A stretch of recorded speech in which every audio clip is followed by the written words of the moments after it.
keys for rogues and for slope. Okay, but no canine action. No. Okay, cool. Okay. You guys are peasants, residents in the town of Barstow. Barstow is a barony on the northern edge of the kingdom just being the kingdom. Being one of the furthest locations from the capital and far away from any wars, has kept the village peaceful for generations. Once every few years, a wandering band of goblins manages to evade the road wardens of the south and comes raiding around the farms of Barstow, but they are quickly handled by the local militia and the knighthood. Barstow sits in the valley between the coastal highlands to the north and west, and Lake Barstow to the south. Eastward is the forest. The valley is home to several farmsteads, and flocks of sheep are driven from the valley to the highlands throughout the seasons. The primary function of the barony is livestock and agriculture. So you guys got that picture there. Kind of gives you an idea of your geography. Got this one here as well. It's a little grainier, but really, yeah, it's kind of a small one. But you get the idea. Kind of a North England, or that classic medieval setting.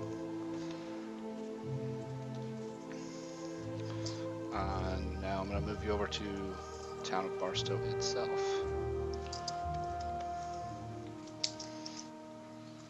Well, actually, before we do that, let's cover some information about you. A little bit more information about Barstow itself. The market day happens 3 times a week, barring any holidays. Tuesdays, Thursdays, and Saturdays are market days. Most farmers try to make it to town for at least 2 of those days, but rarely do they go a full week without going at all. In fact, a farmer who misses a full week is the talk of the town, and generally a band of the local men will get together and make the trek to ensure their missing neighbors are okay. The market has only a handful of permanent residents. Rigda the baker and the tinkerer maintain permanent shops on the town square.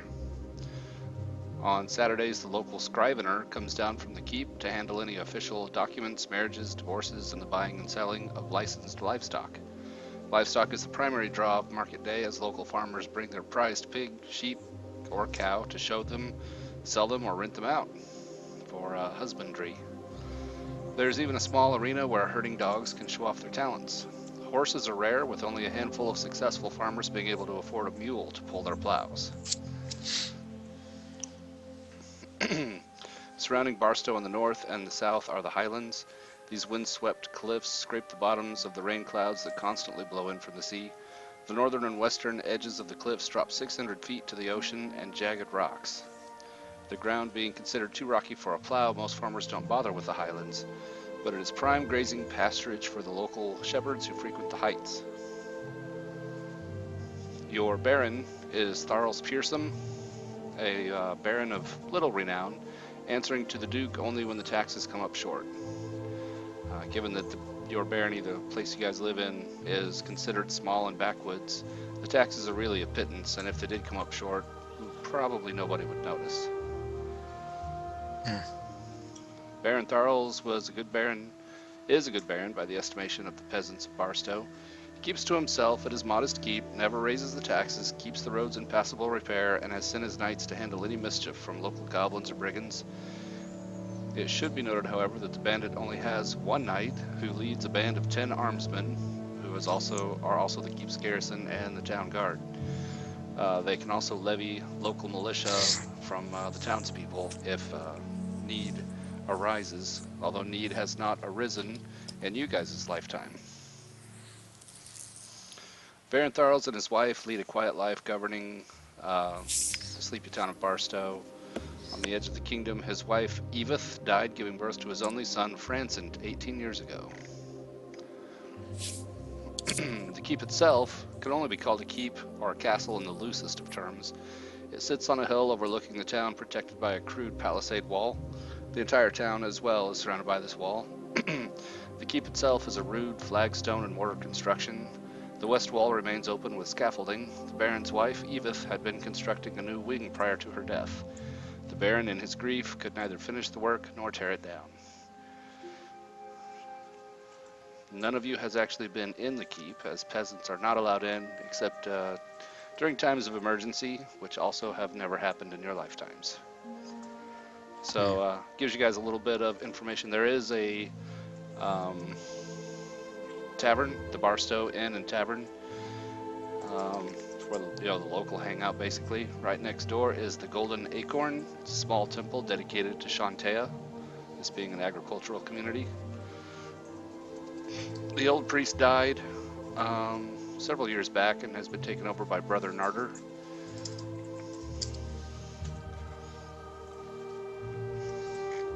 And so now we can kind of fit you guys into the space here.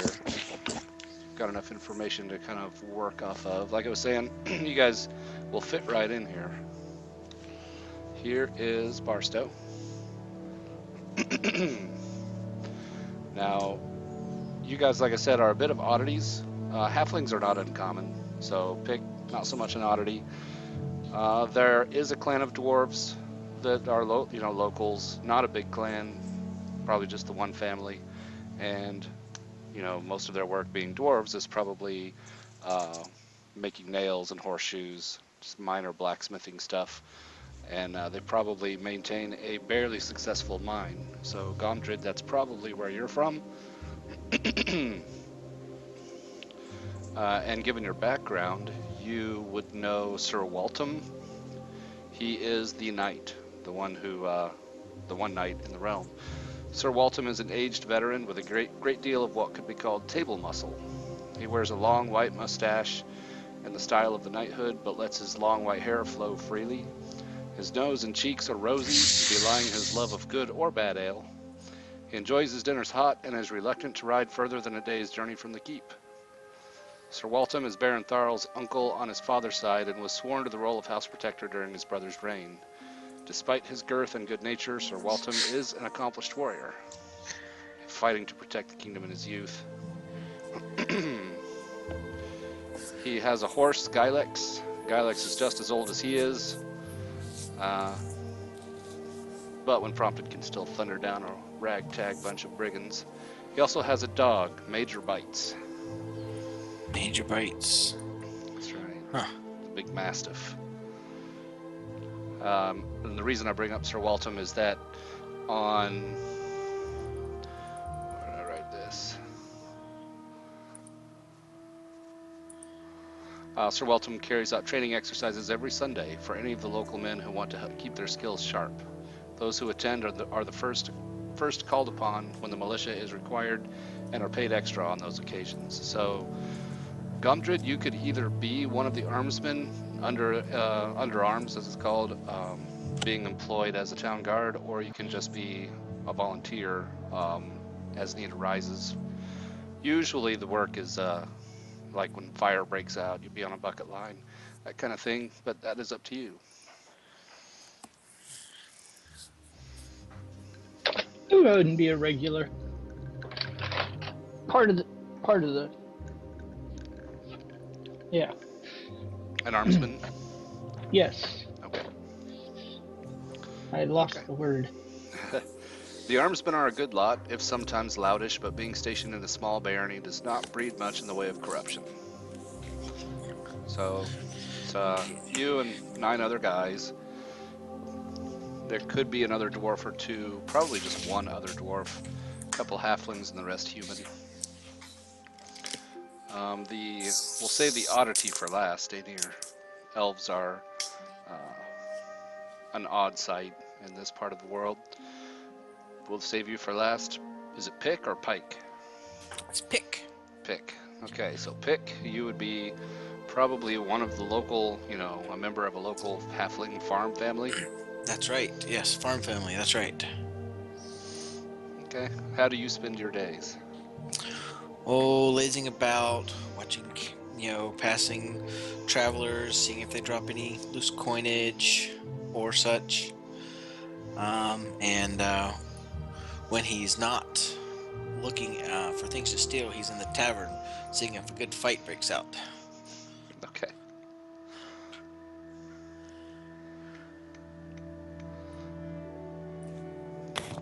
And And no, he would definitely not be part of the the men at arms.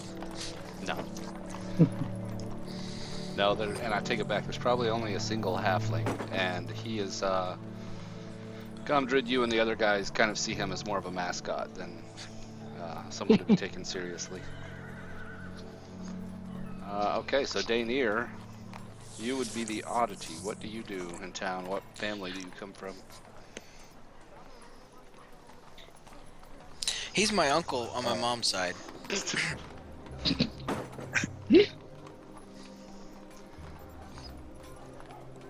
your mom an elf? Well, no. But somewhere back there on the far branch of the tree, there's kinfolk. He's from out of town.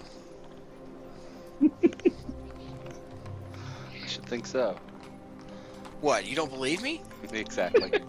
All right, so I guess the two of you, if Daenier is okay with it, would be kind of, you know, the odd couple. You guys hang out a lot and get up to no good together. We share a similar background, my friend. Yeah. Uncle. Oh,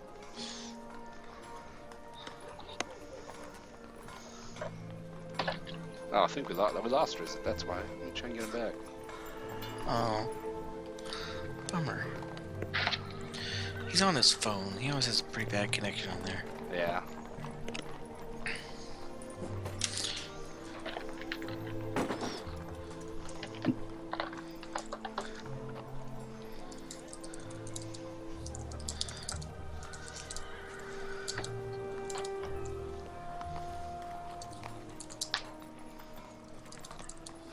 Yeah, it's having a hard time going through. We'll see if we can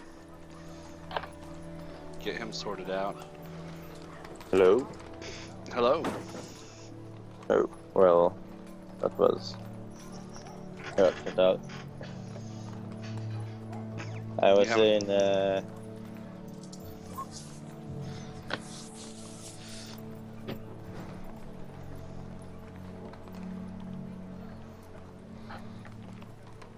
So we figured, Daenier, that you and Pick were hang out together and get up to no good together. And he says you're his oh, he's uncle. here too? Yeah. Yeah, sure. So you guys would all know each other. Gomdrid probably knows to keep an eye out for the two of you and your shenanigans. Aw, he's just a softy at heart.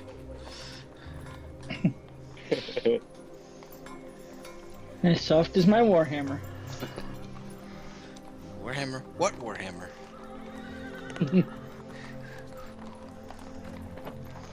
Okay, Gomdrid, I took away your green bar, and I think you do have 2 first level spells.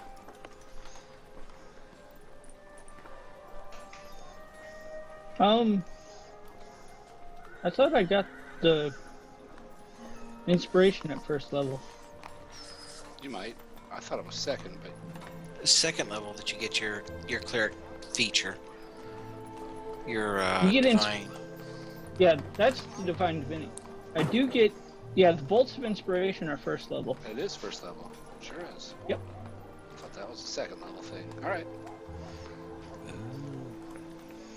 So, yeah, Divine Divinity thing is second level.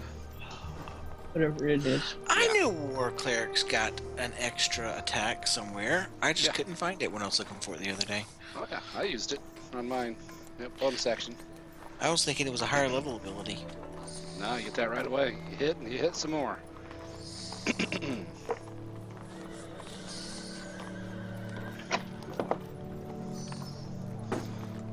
Okay, so Gomdrid, you're already, as you guys come into town, Pick and Daenier, it is Monday, market day. Gomdrid, you are already in the town square. Pick and Daenier, you're just coming through the gates. And you see there is a crowd of people gathered there in the middle of the town square. And also there is all of the armsmen and Sir Waltham. Here he is. And Major Bites. And he is organizing an effort. A lot of excitement going on here in the square. Excuse me, I'm sorry. Too much beer. Drowning my sorrows. Super Bowl not go so well. No, God, no. We won't talk about that. So I'm guessing, We come into since town. I don't even know, I can't even tell you what teams are in the Super Bowl, so I guess by now probably were.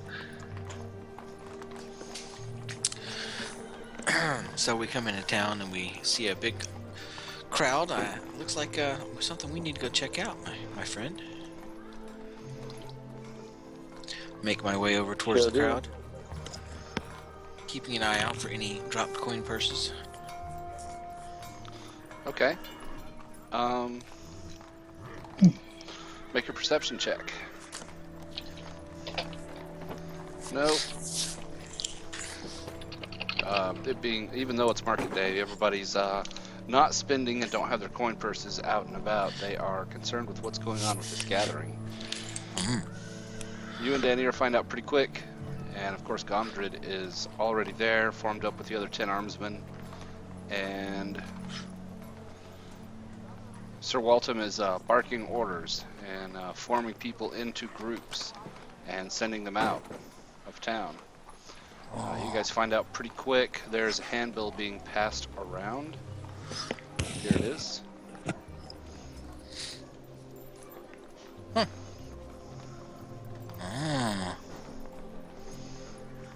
bet they offer a reward for that, huh? What do you think, bud? You think we can get some coin for this?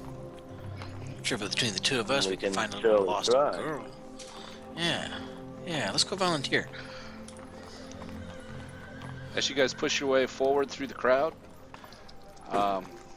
very quickly he spots the two of you, and he says, "You and you, and you, go with Gromdahl. Step forward, look lively. The three of you head up to the old graveyard. See if you can find the girl there." A graveyard? Wasn't she picking flowers? Being a local, you would know the graveyard is fairly close to Meadows. Actually, here, let me flash up the, here's a quick little sketch I made of the area. Ah, Maybe she picks flowers like you find money. now, good Sir Dwarf, there's no need for such accusations. Well, she. You've finds no it proof like of crap. anything I've done, or may not have done. Yeah, I still keep my eye on you. And that's why you would know. That's why Sir Waltham is sending you with the two of them, Gromdahl. You're gonna keep an eye on him. Gomdred. I'm gonna call you Gromdahl a lot, and I don't even know where I know that name from. That's fine. Well, let us be off then. All right. You guys make your way out of town, back up through the palisade wall there. Here's real quick though, picture of other armsmen, and guys like that, and guys like that, spears and shields and light crossbows, mostly studded leather armor or at best ring mail for the heavy. Fairly poor surroundings. So, Gomdred, Pick, and Daenir, let me gather you guys up. And grab the camera. And yeah, you guys all know where the graveyard is, so you head that way.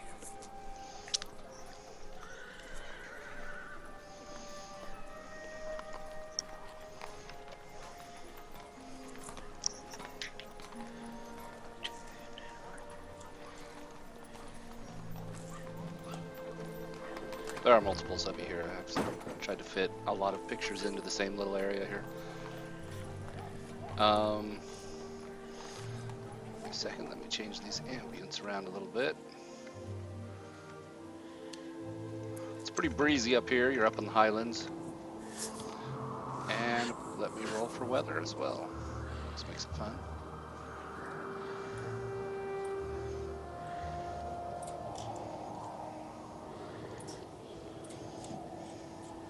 It's foggy today. The clouds are hanging low. It is about 45 degrees Fahrenheit. What would that be? About 5 degrees Celsius? Maybe not that cold. Maybe 8. I don't know Celsius that well. Anyway, you guys are up on the Highlands. You're at the graveyard. What do you do here? Well, take a meander through the graveyard, see if she's putting flowers anywhere on any of the graves. Okay. Make a perception check. Take a look around.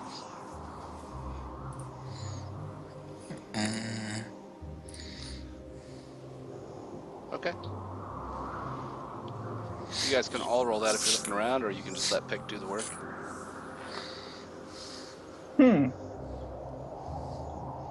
Denier seems bored. Probably shuffling in the dirt. Pick, you do find something that stands out. And Gomdred would be not far behind you. Danier's kind of lagging. You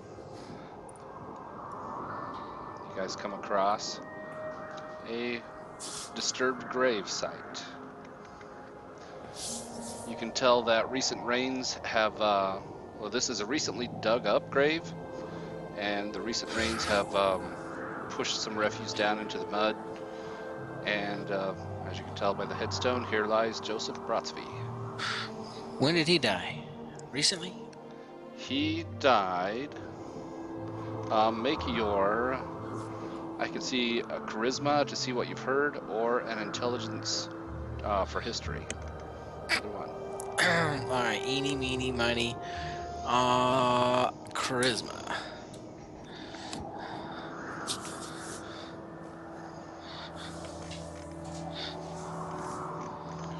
And I have to look this up. Give me 1 second. Consult my notes.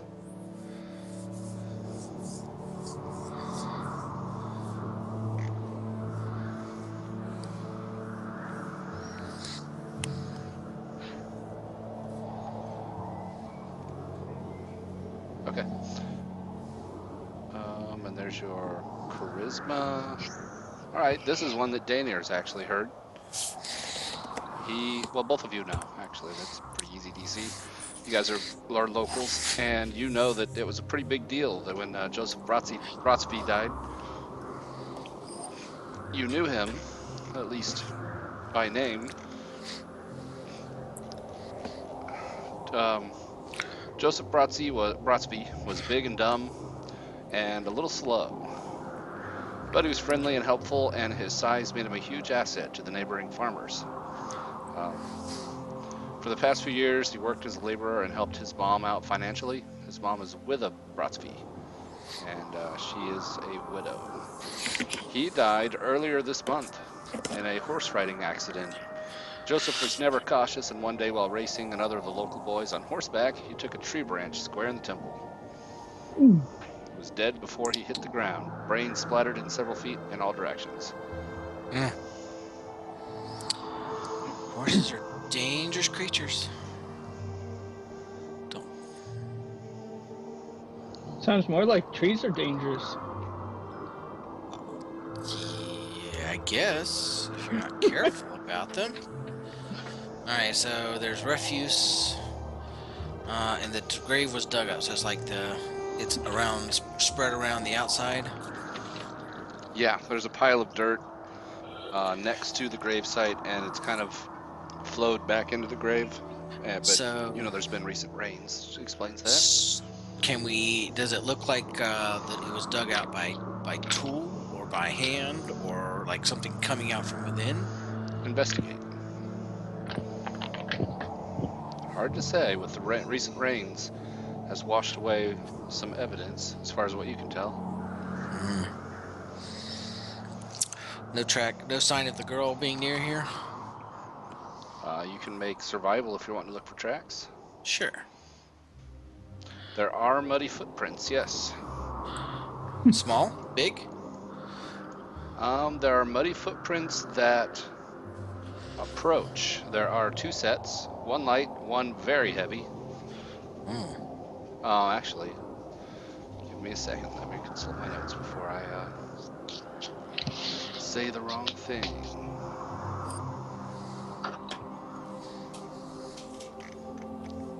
No, I misspoke. There is a set of prints that are light, that approach, and there's kind of a mess. You can't really discern what happens. It's next to the gravesite.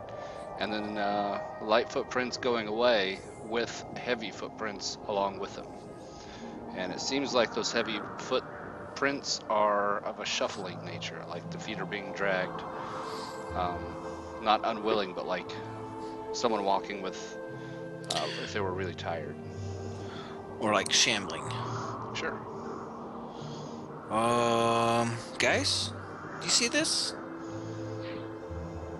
I mean, those look like they could be a young girl's prints. Yeah. Maybe a small elf, perhaps. But those are definitely not a young girl's prints. Looks like she found a friend. I think we should follow those. Lead on. Let's go then. Okay. More survival checks to follow the tracks. I'm Yonder will try to help. I'm mumbling the whole time. I can't believe they're letting me lead. Wow, this is fun. Vic, you very quickly lose the trail, but Gomdrid steps in, helps out. He finds another track, and they are heading. Let me get back to my map. They're headed north towards the cliff out on the coast. Oh, interesting. Scary. And if you guys want to keep following them, more survival checks. All right.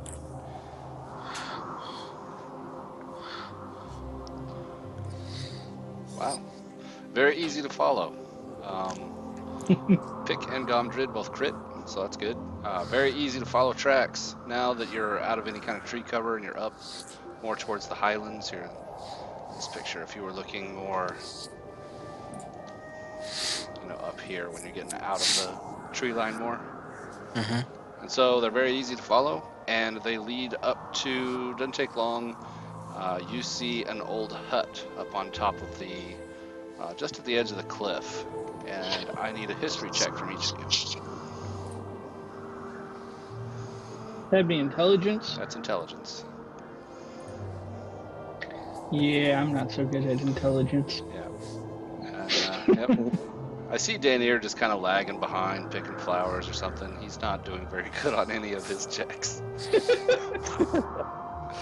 But Pick does know this one. You've heard rumors, Pick, that there's an old woman, a witch, who lives up on the mountain. And it would seem that you found her cabin. Well, guys, we found the old crone's place. Cool. She's got magic, though, so she could have caused Joseph to come back from the dead. Maybe I she's don't got. like the sound of that. Maybe she's got the girl and she's making a pie of her. That wouldn't be a good thing. I think we should investigate this. Let's go talk to that old woman. I would like to try to sneak around the back. Okay. I'll try to sneak behind Gomdrid. I realize it's daylight and, probably not a lot of cover, but, Let me give you a better description. Because as you're going around now, Daniel, did you say you're hiding behind Gomdrid, the dwarf, or you're sneaking along with Pick? Behind him. Behind Pick? No, Gomdrid. Okay. Yep. That's Danier is bringing up the rear. You guys have some luggage. All right, so Danier is well hidden behind Gomdrid. Pick, you circle around and you can tell this place. It's here. Let me just move you to the actual picture. More interesting. Her house is set against a. Think of like a hobbit. What they're called a hobbit hole. where it's set into the side of a hill. So that's kind of what you're looking at. And as you creep around to the side of this little hobbit, it's not exactly a hobbit hole because it is human-sized. But as you sneak around the side, you see that it backs up against the actual cliff wall. So there is no actual back to it. Well, okay. Gumdred will Interesting. knock on the door. All right. Gomdred goes up and knocks on the door. And you hear a gravelly voice say, "Who is it?" Careful. Gumdred from the... What's the name of the town? Barstow. Gomdred from Barstow, on business as an armsman. Bah, I've no use for Barstow. Barstow's got no use for me. And I especially have no use for dwarves on my doorstep. Be gone. What about halflings? Well, what do you want? What do you need? Well, we're looking for a little girl who's been lost, and we followed her tracks to your door. Got no little girls here. Got no interest. How about big shuffling giant, possibly recently dead townsfolk? You people, you nasty Barstow people, always accusing an old woman who just wants to be left alone every time something goes wrong. But oh, when you get sick, who's the first person you call upon? Good old Stizla. Well, I've got no Gomdred use here? for you. He's a pretty good cleric. He took care of my mom once when she was sick. Well, then you've got everything you need. Be gone. No, we need the girl. Told you got no girls here.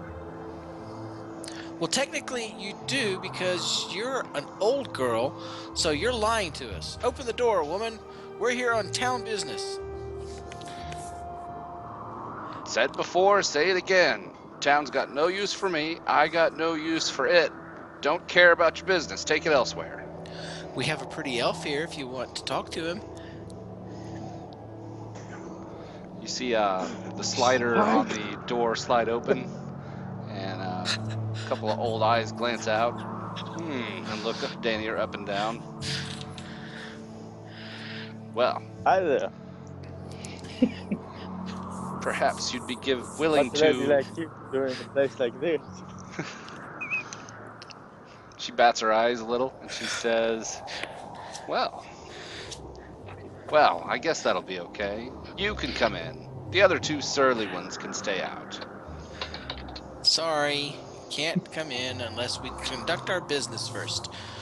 He is very skilled after all. Don't care about skills, don't care about business. Surely you can let my friends come in. Last time I let a dwarf in, she tracked mud all over my house and ate all my food and cracked all my cups.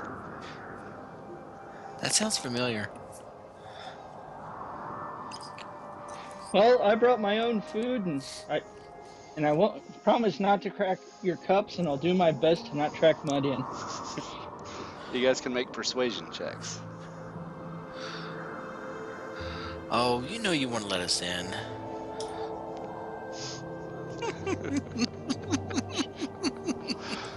You guys rolled the exact same thing. Look, I'm sorry. I really can't let my uncle here come in unless I accompany him. I am his defender, after all. He can come in or you can all stay out. And she slams the little slider in the door shut where you can't see her anymore.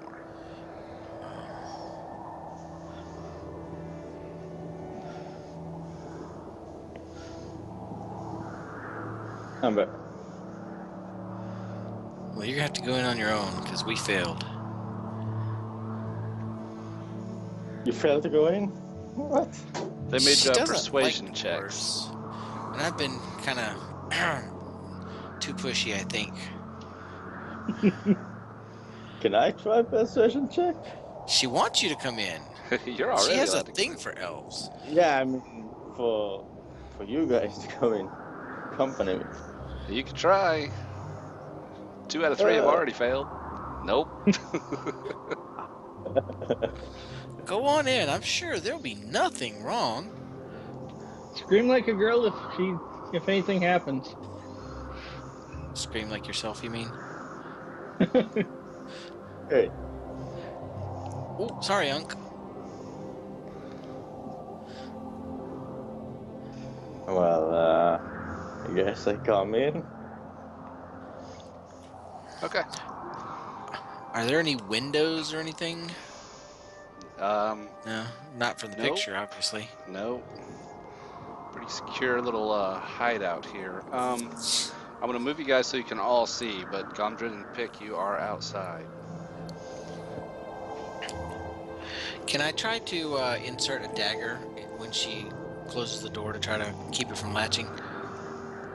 Sleight of hand.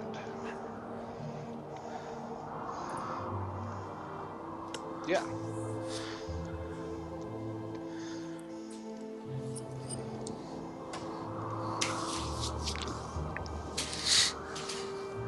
All right. This is Stizla. It's Carol Channing. Yeah, I don't know what that. I know it's one of those. I can't remember what movie. Isn't that from The Princess Bride? No, I don't think so. I thought it was like Labyrinth or one of those. Oh. Could be. So, Daenerys, you are in. She lets you come in. You see she's got cabinets full of tinctures and potions and Eye of Newt and bat guano and actual bats. In the corner, you can see this thing. You're not sure what that is. It's very tall and covered in, just the way it looks, scraps of a blanket, like thrown over it. Otherwise, it's pretty much what you see is what you get. And she says, well, don't be shy. Come on in.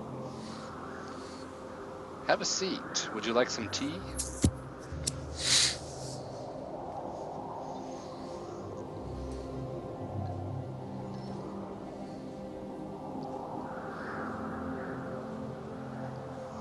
Did we lose you I again? think. No. Oh, he just DC'd Did he? from Skype. Oh, yeah.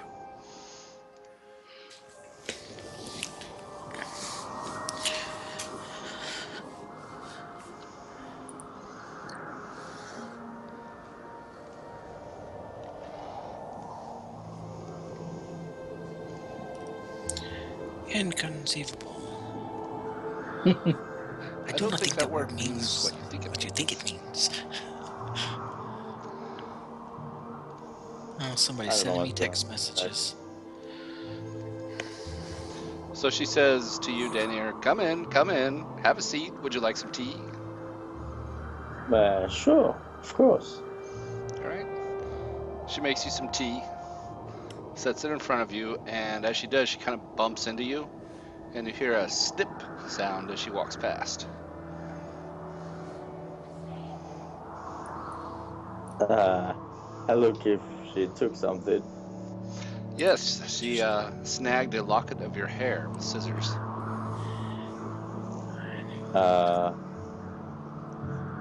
Why do you need some of my hair, good lady? Well, why do you need little girls? We all have many strange questions, don't we?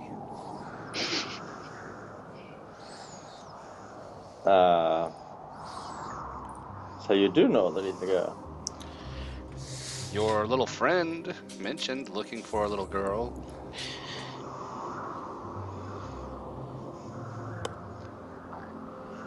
You sure you didn't see any girls around here? She picks up a black cat and she says, well, unless you mean little Missy here. No, no little girls. And the cat flicks its tail and hisses at you.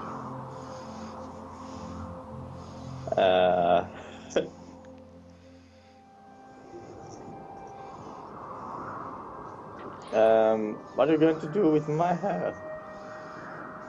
That Oh, cat? this and that, you know. It is a full moon this There is week. no sun in here. There's no what? Sun in here. You have no need for a hat. Do you? She says, well, he's an elf and he doesn't know the value of elven hair. No matter, you won't notice that it's gone.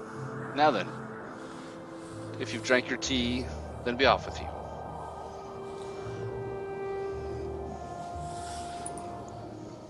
What kind of potions do you make? Well, that depends. And she gives you a knowing look. What kind of potions do you need? Been slipping the stick into naughty places? Got a little infection, do you? No, ma'am. Or is it just you and your short friend diddling each other?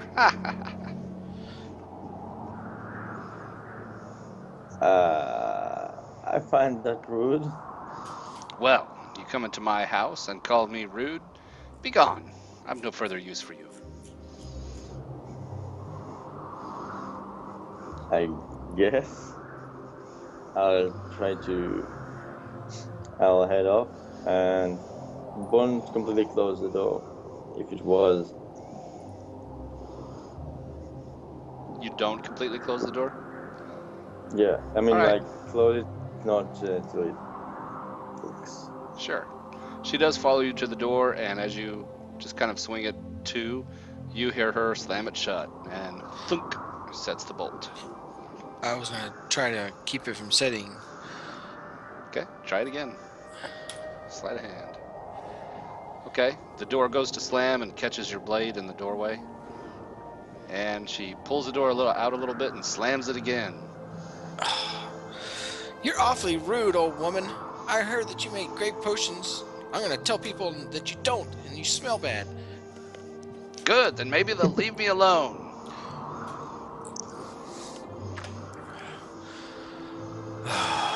Okay, guys. Does she seem suspicious to you?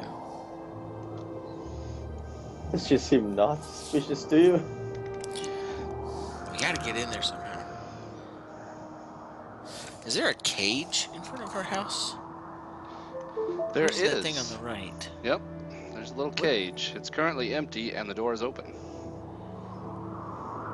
Huh. Okay, would the tracks lead up to it by chance? Something in there? The track, I didn't catch what you said. Did the tracks, the smaller tracks, lead up to the cage by chance? No. The tracks kind of ended just before you came up to the cabin. And the cage would be much too small. It's like the size for, well, you see the cats would probably fit in there. Something of that size. Rodents, vermin. Yeah. Exactly. It's not a man-sized cage. She's not Dick Cheney.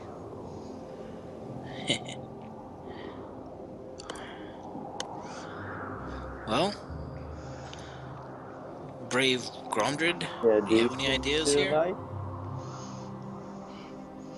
Well, we could wait till night and you two could see if you could figure out how to get in here. Hope she's asleep. Or we can search around more. I think we need to get in there. I think you need to be a brave dwarf and just batter the door down. So you don't want to go for this stealth route? Well, I think he does, but he'd want you to. Well, if we wait, she could eat the little girl. Well, Isn't that what witches do in all the old tales? They bake halflings into pies, little girls into roasts. They take elf hair and make strange concoctions of them and dolls. Oh, hey, Unc, you know you're missing some hair. Yeah, I noticed. Well, according to the old legends, she could take that hair and she could burn it and make you sick. Or she could make a doll out of it and then poke pins into it and make you have pain. Or she could make a doll out of it and poke you in the crotch, and you'd never be able to perform again. Oh no. Do you need to get in? As Pick says that, Daener, you're not sure if it's just a psychosomatic response, but suddenly your joints feel a little achy and you don't feel like performing.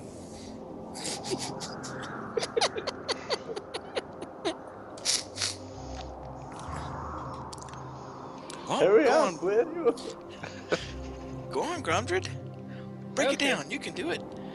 I guess Gomdred try to break the door down. All right.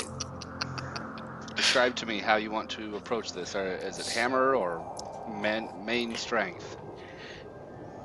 He's just gonna have his axe ready and kick it.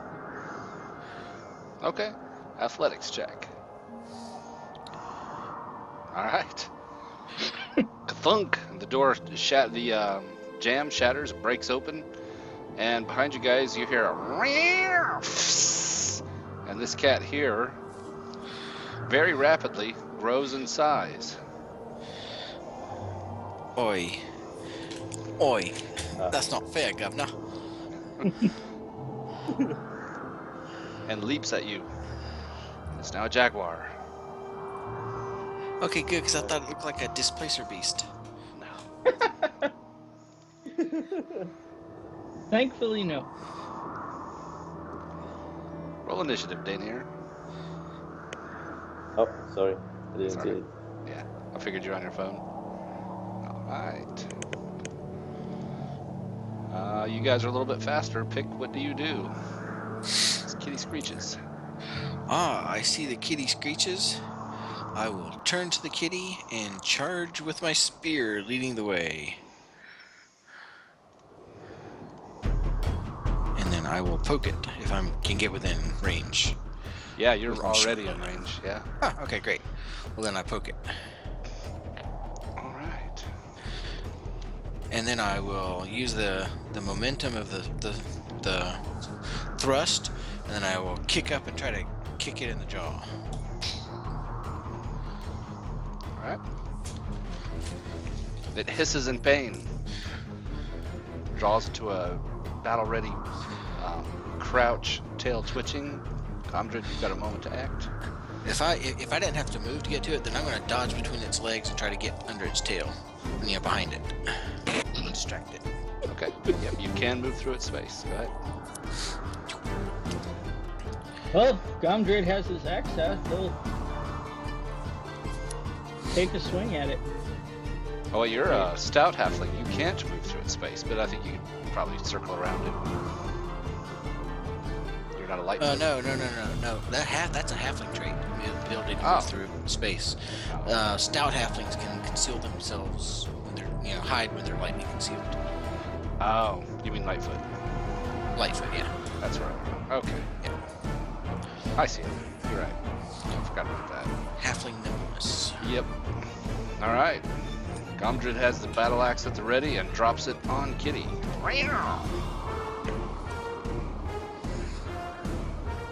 Is that it, Gomdred?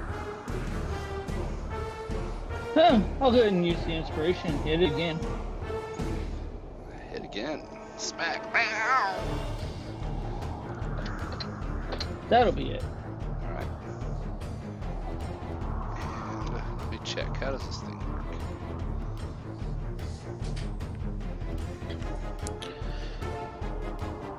Okay. It is going to leap at you, Gomdred.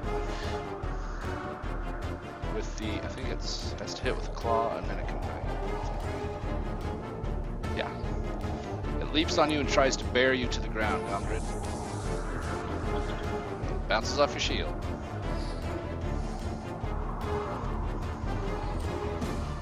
You did have a shield out, right? Actually, I doubt he would have just walking up to the house. Yeah. Probably right. Okay.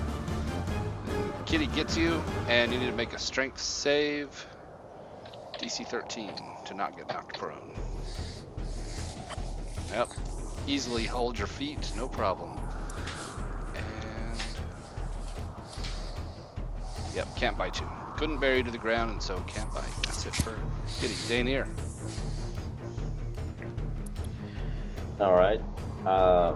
Pull out my rapier, come closer, and stab it. Then go to sleep, kitty. And something's wrong with my macaroni. You got your damage in the wrong place. Here, I'll fix it. Click it again. Nice. Oh, there we go. Yep. Denier comes around the side, very casual. Well, you describe it. It's your attack.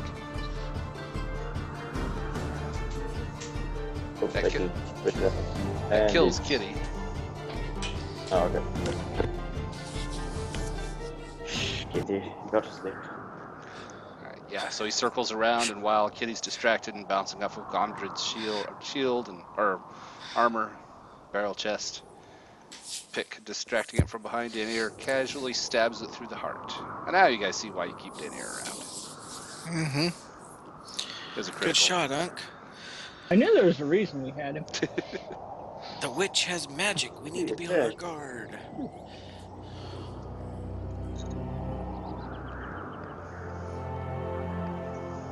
The witch has magic. We need to be on our guard. Okay. Well, what are you waiting for? Charge in. I'll dodge it. Guess you're up still. Your turn's still going. Oh, that ends that. Oh, okay. Well, in that case, I will approach the door and peer in. 67 XP. Ooh. Good start. XP. Awesome. All right. Yeah, the door is ajar. Pick. Sounds like you were the first through. Yep. Let me set Kitty aside here. You guys plow back into the witch's chambers, and the place is empty. Gomdrid's gonna rip the cloth off that thing. All right. Awesome. It looks suspicious. Roll initiative again. That's an animated rug or something. It's an animated suit of armor.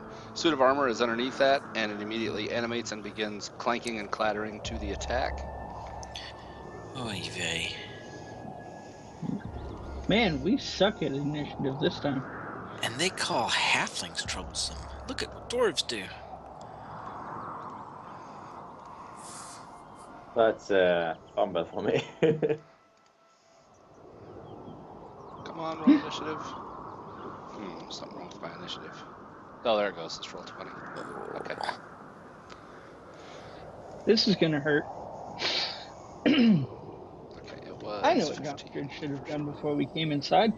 Put a shield on.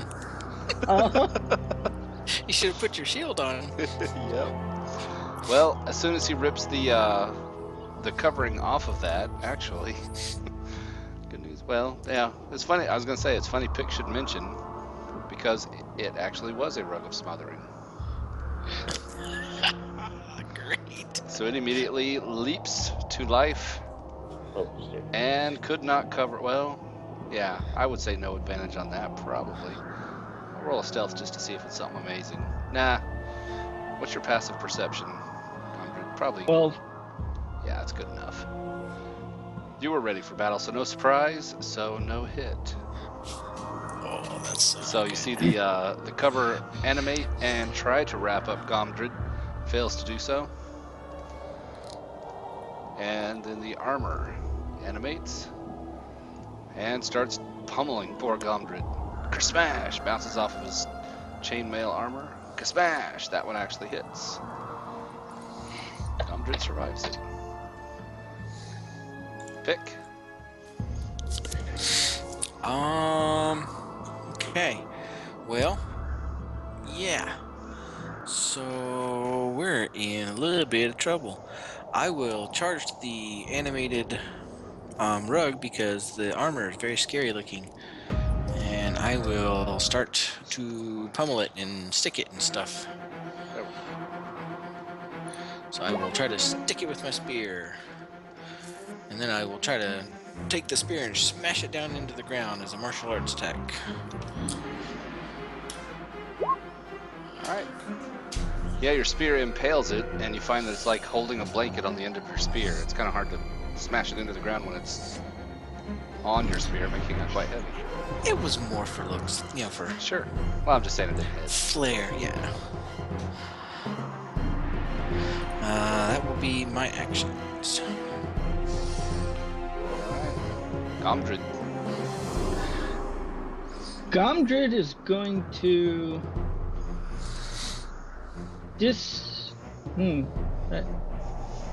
Gomdred's going to strap his shield on and cast Shield of Faith. That's it. There you go. Probably wise moves. Okay, so that'll be your turn. Yep. Sparky shield and yeah, get that AC up. All right. Danier. All right. Come in and stab the armor as well. Get some sneaky damage there. Oh yeah. It's a good stab, skewers the armor, and some sneak attack as well. You hear the screech of metal on metal as the armor takes some damage from a rapier attack with sneak attack.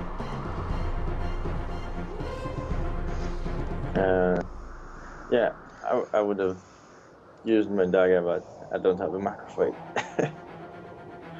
Oh, you're I can make you one in very short order. But just roll rapier again and then roll a D4 for damage instead. If you want to dual wield, that's fine. That will hit on the nose and just roll 1D4 because you don't get attribute modifier anyway. Yeah.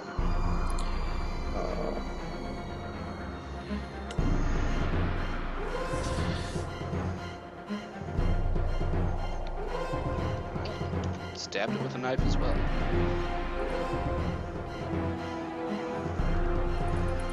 Alright. The rug flails and flaps around on the end of your spear pick and tries to smother you. Can't get a hold of you. Lucky me. The animated armor is still after Gomdred, slamming away with its metal fists. Smash, miss. Smash. Oof. Ooh. Does that kill you outright? It's a critical hit. It has to be more than my. Yeah, it did not kill you Total outright. health. Phew, that's good. Yeah, it'd have to be negative. Have to be 11 damage in one hit, or 12 from. Whew. I was a little worried it's gonna kill your character. All right, good. But you guys bit off a pretty big chunk here. Yeah, so Gomdred gets smashed on the head. You guys see blood splatter out of his nose and dribble out of his ears and mouth as he is now prostrate on the floor. Oh, that's not good. That's not good. Yeah. That's really not good. Okay. I'm not a very brave halfling when it comes to overwhelming odds. What do you think, Unc? Should we retreat? Let the dwarf die? Let's try one more. If it fails, then we got off. Alright, I'll attack the rug again. That will hit. And then I will not try to pummel it with my spear. I instead will try to kick it. That will also hit. Kick works better.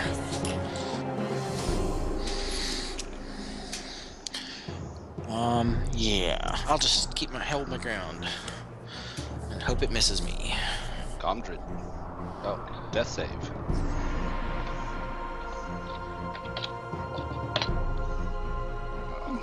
He is bleeding badly.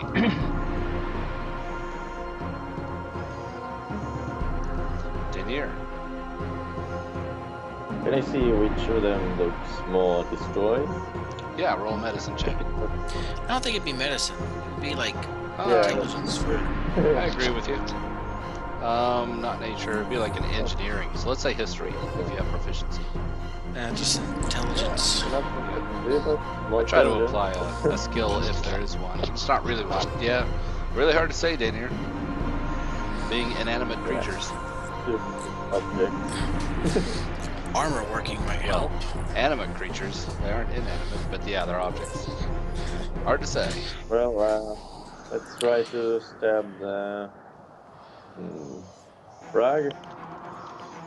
Since it's probably easier to cut down. I hope. Oof. No. Pick is. I could see Pick like having it on the end of a spear and twirling it around. You know, shredding fibers off of it and kicking at it. And while he's doing that, Danier tries to get a stab in. And yeah, totally why. Let's try with the dagger.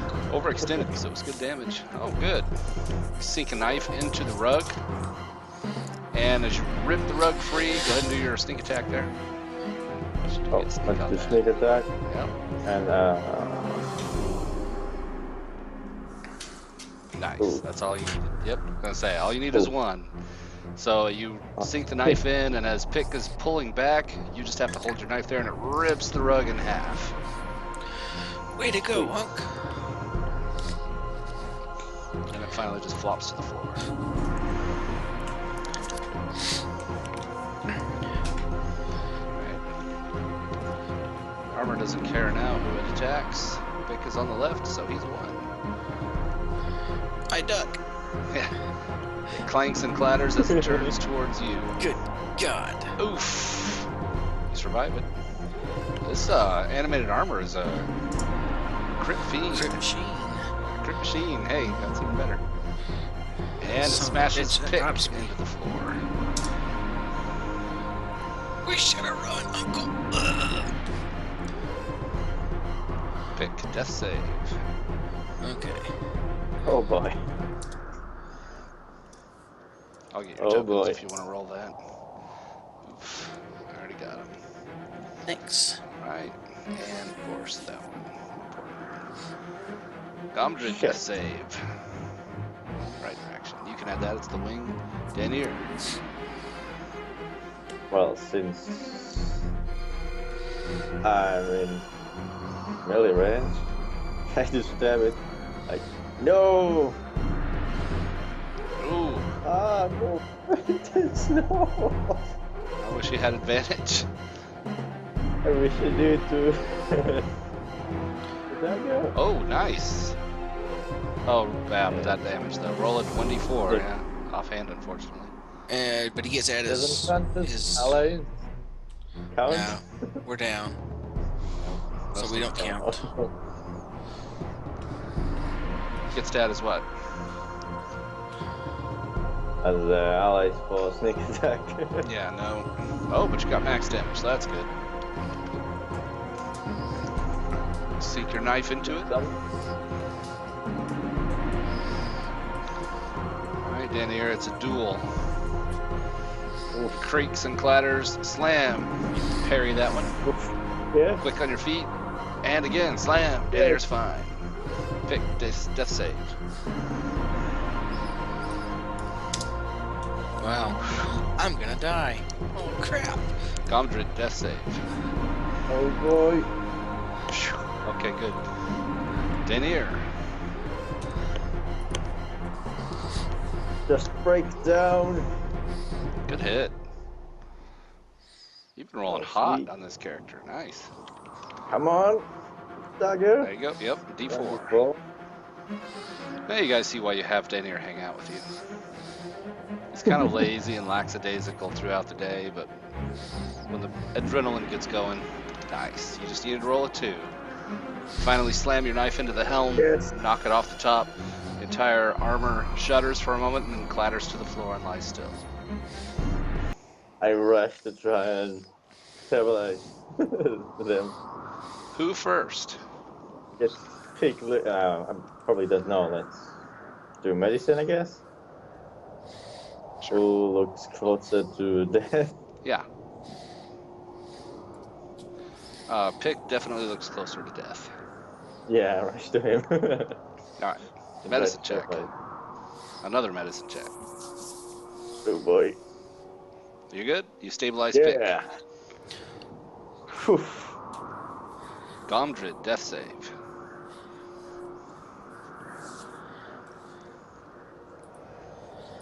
Whew. I was gonna say, don't roll a 1. All right, Pick, you are stabilized. Danier, roll that medicine check. Come on, medicine. Oof. No. Oh shit. Wait, can I look around if there's potion of healing in the? There you go. I'm glad you thought of it. Yep. Very quickly, you grab a potion of healing, slam it into Thank God. Gomdred's mouth, and work his throat. And you can roll a 2d4 plus 2. Heal him up. Just out of Oh, boy. curiosity. It's just to see if you would have died. Uh-huh. I was hoping not. 4 plus 4. 2d4 plus 2. Yeah, I would have.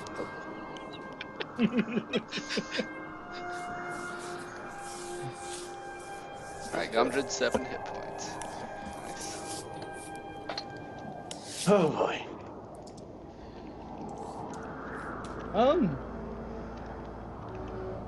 Gomdred will cast Cure Wounds on Pick. Oh, that works.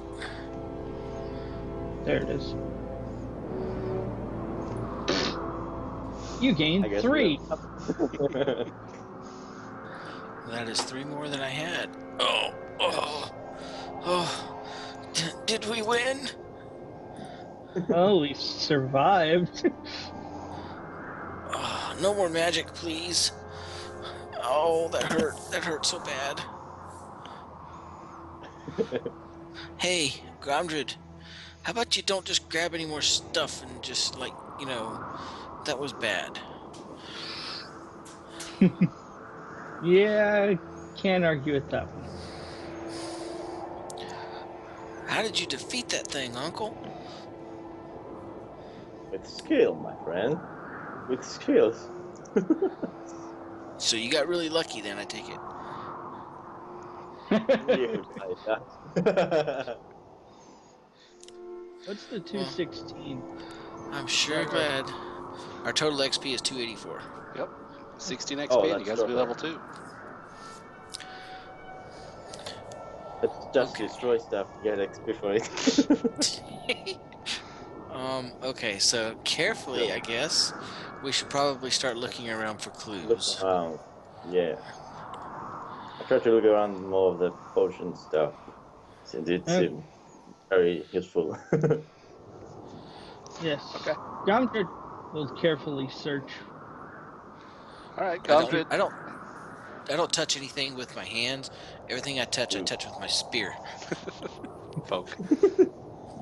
Pick is cautiously poking at things on the shelves. Gomdred, you find the tray of healing potions, and it was a good thing that Danier in his panic picked correctly. He just grabbed one at random because it was right next to the poison vials. Nice. So you guys get 3 potions of healing, 3 antitoxins, 3 poisons, and 2 alchemist's fire. Nice. I guess we each get one. Yeah, cool. Poison. Excellent.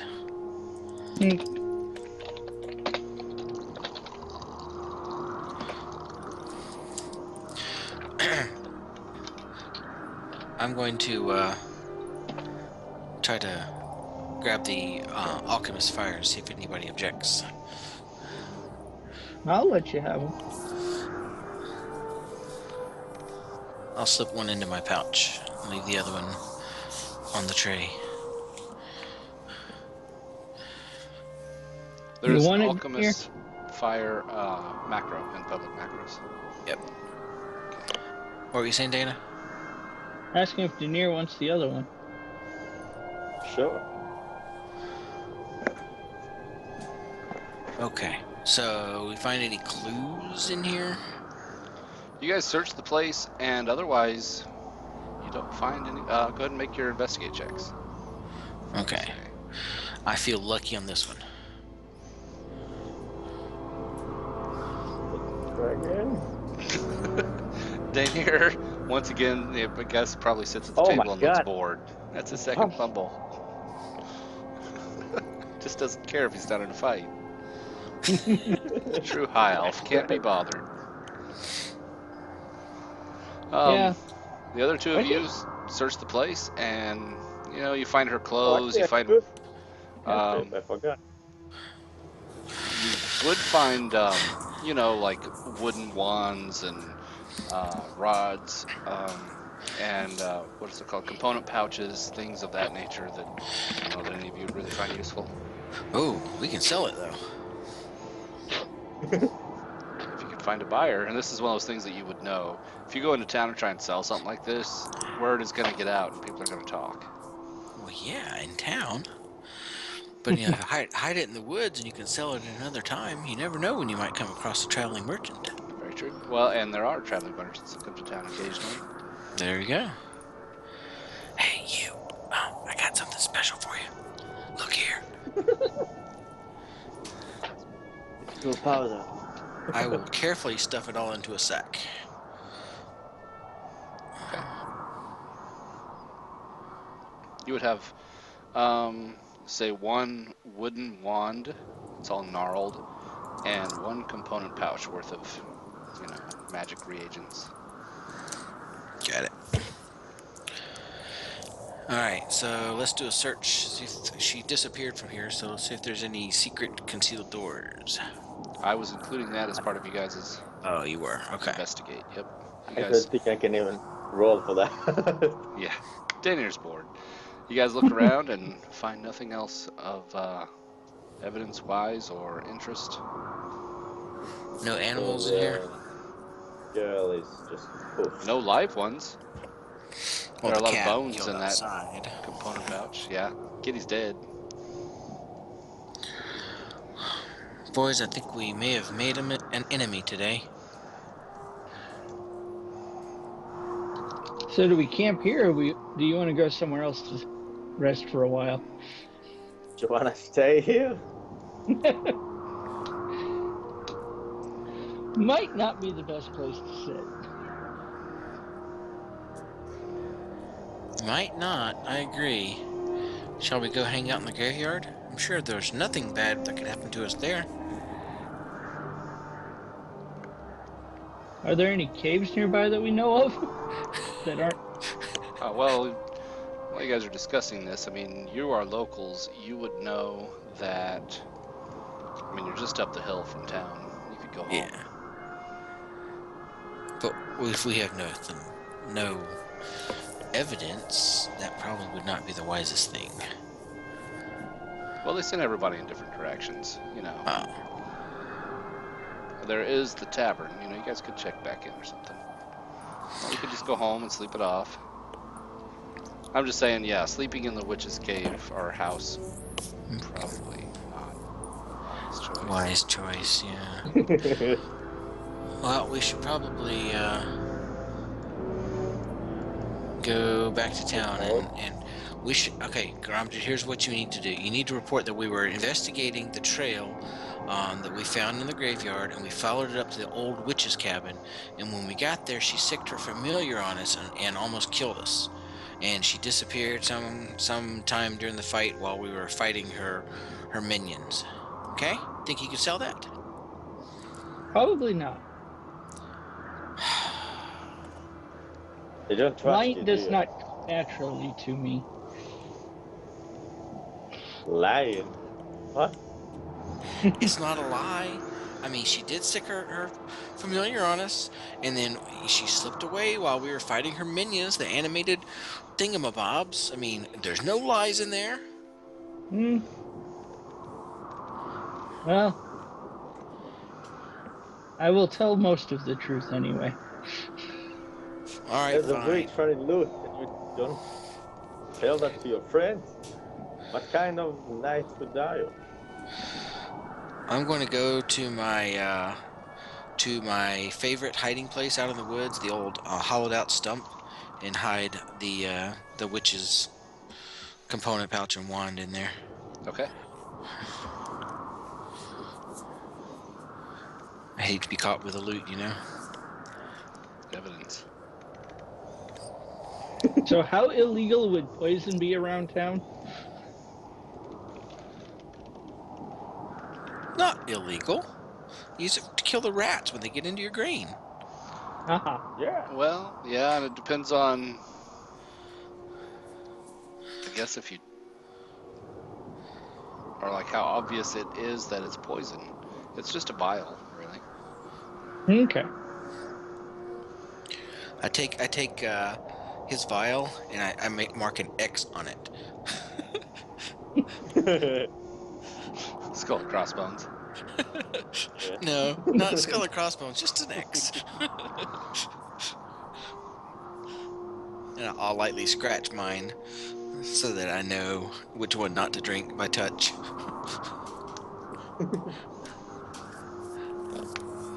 Okay. So I guess we head to town and hit the bar. Report. Oh, well, you should definitely report. Aren't you a member of the guard? You need to report before you go drinking. I mean, you're welcome to come drinking with us, but you need to report. Well, I'm sure the night won't be too far from the bar, so. Okay. Gondred, you know, as I mentioned before, Sir Waltham does like Well- his drink, and every night he does come down and have dinner and a few drinks in the tavern. Like I said, we should go to the tavern. We can spread tales about our near-death experience, and how fearsome the witch's magic is. All right, you guys return to town. Didn't take you too long overall for all that, you know, like half a day wandering around, tracking and all that. And so it would be mid-afternoon, getting down towards evening. A couple other of the townsfolk are meandering their way back to town, shrugging, chatting, comparing notes. Yep, nope, haven't found the girl Sari. And you guys drag into town, wounded, bloodied, and battered, and get a lot of questions and curious looks. What have you been up to? What happened to you? Are you all right? It was Joseph. What was Joseph's last name? Brotsby. Brodsby. Yeah, we were out to check out the graveyard, and we found Joseph Brodsby's grave had been dug up somehow. Grave robbers. Well, it may be worse than that, because we found small tracks that may have been left by the girl that led up to the grave, and then leading away from the grave up towards the witch's cottage on the overlooking the ocean. We saw large, shuffling, shambling, monstrous footprints walking beside the girl, or maybe behind her. I don't know. I fear that the girl may be no more. She may have been eaten by the witch. Get a lot of wagging heads and murmuring from those around you, other commoners and peasants. A lot of disconcerting sounds. Oh, this is foul news. What an accusation. Oh, who could believe it? You should report this immediately to Sir Waltham. The witch sicked her cat on us. It grew to twice the size of Grondir. Even more wagging of heads. Oh, the witch, the witch. It's the biggest entered her- secret kept here in town. We entered her abode, and then she had a suit of magical armor and a rug that tried to smother me. A couple, you hear more murmuring, and this time it's like, wait a minute. And they're kind of like, oh, you're just telling tall tales now. And they get a little laughter and You might chuckles. want Suit of to magic armor. I Not point at my wound and say, "Does this look like I'm telling tall tales?" Oh, he could have done it to himself. Oh, you big fibber. But you guys are being ushered forward by the crowd overall towards the tavern. You need to report to Sir Waltham. All right, go in the tavern. going to Canton Gumbridge, so they will believe him at night, kind of, in this town.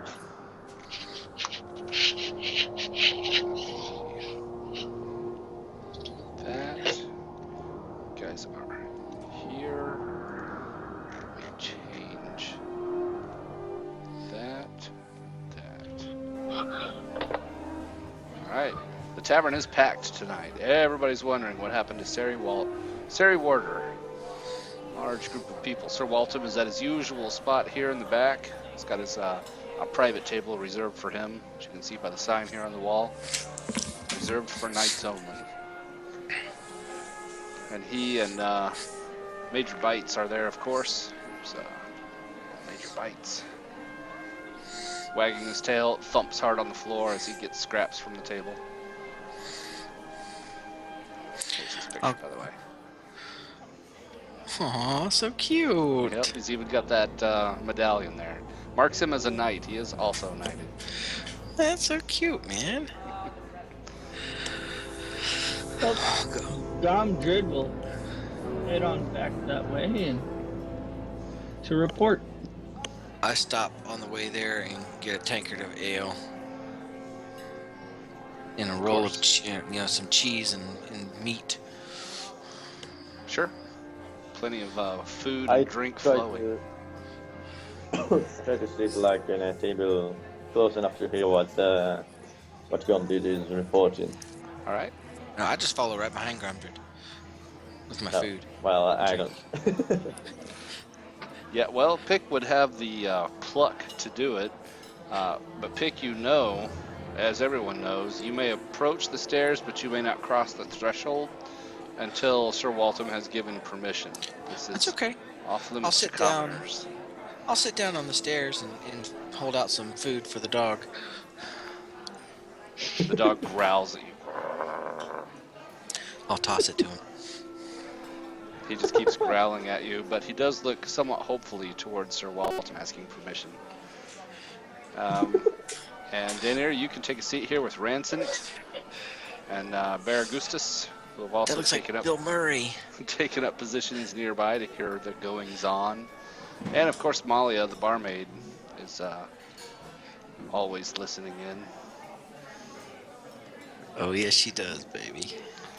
And your bartender, of course, is Nesher Flurden, local fixture. You guys all know him. And he knows you. Sir Waltham finishes eating and takes a long drink from his ale, and you can tell by the bleary, unfocused look in his eye, Gomdred, that he is well into his cups. But he leans back a little unsteadily as his chair creaks, and he says, "Well, what news?" Well, we went to the graveyard, as you said, and we found some footprints that looked like they may have belonged to the missing girl. And we also found a grave that looks like it had been dug up. And we seen her footprints approach the grave, and then we seen her footprints and some larger footprints leave.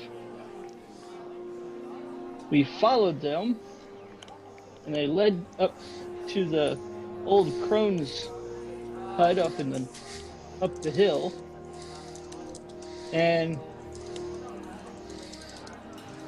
I knocked on her door and tried to ask her about it, and she wasn't very helpful. And when I was more insistent, she decided to sick a giant cat on us. And then when we went in after dispatching of that, some of her furnishings attacked us, but we never did find any trace of the girl up there. You can tell Sir Waltham's trying to focus. Like, nods off a couple times while you're talking. Make your persuasion check. He says, disturbed graves, giant cats, a stirring battle, I'm sure. And then you fought her furniture? Pah! And an old crone. Everybody knows the old crone is just an old wives' tale.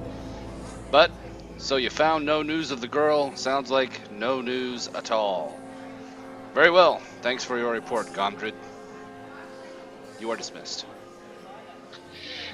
Oh, but by the way, tomorrow, well, call it an oversight, but we never sent anybody to go and talk to the father. Why don't you go in the morning, first thing at daybreak? Talk to the old farmer. Warder, the Warder family, you know them. Down the path, to the right, past the split tree and to the left. See what you can find there about the girl, since you were so unsuccessful today. As you say. Enjoy your Should drink. I try to talk around and find out who Joseph Yeah. is? Was, Brobsty. I mean? Yeah, you guys know that he was a big guy, but he was a simpleton. He was born a little off, missing some mental faculties. But he was a kind of a gentle guy, very friendly, and He wanted to was help Forrest people Gump. out. Basically, if Anyone you were that very seen large. the girl? You don't find Did you any. happen to think? Make a charisma check for gathering rumors, Daniel, or persuasion.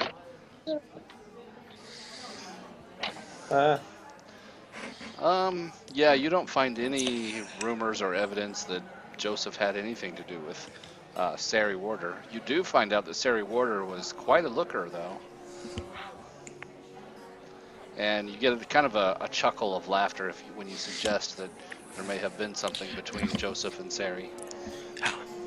How old was How old Sari? is did you Sari? say? Sari had Yeah. just turned 16 this past weekend. And Joseph was how old? Joseph was probably 20. Oh, that's perfect. Yeah, but you get scoffs and laughs. Oh, Joseph and Sari. I don't think so. But you also get the same scoffs and laughs when you talk about fighting the witch's furniture. So word spreads very quickly that you guys are telling tall tales of battling giant cats and stools and chairs and blankets. A stirring battle, to be sure. Kind of the I'm popular tempted opinion. to start buying flagons of ale and pour the poison into it. You have gone from probably lawful neutral to chaotic evil very quickly. No, I said I'm just tempted. Just If I 10 followed through with it, it would be chaotic evil. I'm just neutral. The road to hell is I'm paved with very bad neutral. intentions. I'm neutral with maybe slightly evil tendencies. There you go. Sure. Slightly evil. There's definitely no lawful in me at all. Yeah, no, I had misspoke there. Chaotic neutral for sure. The question now is, Dana, how much time you got left?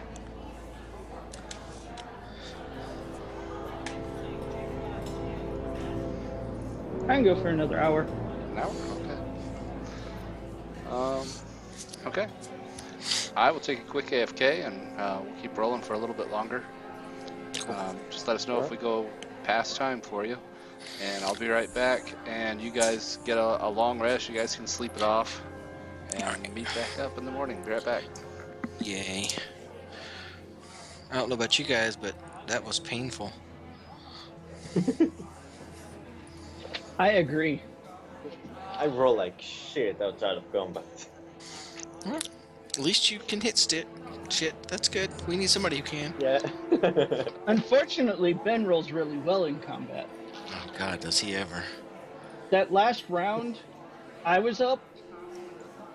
3 out of 4 of his attack rolls were crits, and he did maximum damage on both. Thankfully, the first one missed. Yeah. It's like, You know- dang it, why couldn't I get some of those? I don't really need a vial of antitoxin. You might need. Well, I have advantage on saving throws versus poison. Is that all it does, or does it? Yeah, it gives you advantage on saving throws versus poison for 1 hour. Oh, well, I have that already too. Hey, Okay. Looks should we like sell I him or have- give him to Veneer? Yeah, I'll give you my vial of antitoxin too. Sweet. Does it do anything if somebody's already been poisoned? Other No, than it doesn't say it does. It just says drink it and you get advantage on saving throws versus poison for 1 hour. Ah. So if somebody's poisoned, make the save to recover from it or something, I guess. Yeah. Poison, basic. You can use the poison in this vial to coat 1 slashing or piercing weapon or up to 3 pieces of ammunition. Applying the poison takes an action. A creature hit by the poison weapon or ammunition must make a DC 10 Constitution saving throw or take 1d4 poison damage. Cool. poison retains potency for 1 minute before drying. Yeah, archers really get shortchanged with poison. Yeah. Yeah, they do. Because, I mean, a melee if can make at least one, if not 2 or 3 attacks per turn. Yeah. All of a sudden, that becomes quite a bit more effective when you.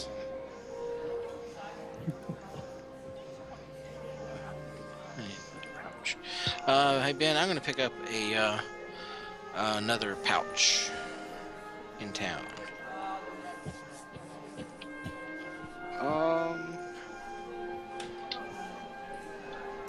Yeah, you can check with the Tinkerer.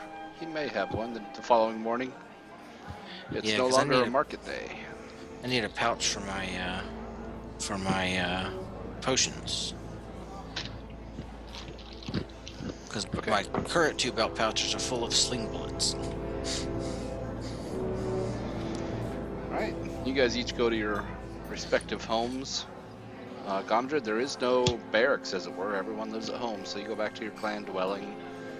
Pick, you go home. Daniel, you go home, sleep it off. Come back the following morning and meet up here in the town square.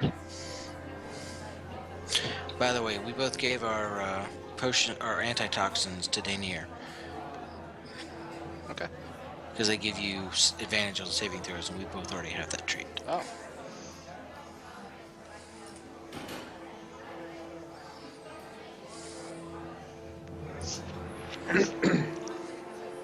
Right, let's head out to the other. Oh, weird that it didn't go the. First, he wanted to buy some A pouch. pouches. A belt Let's see pouch. if the Tinkerer. Oops, I started the same sound effect back up. I want this Or one. if he has a like a potion belt or something, that would be useful too. A potion. Okay. Fill my drink up here.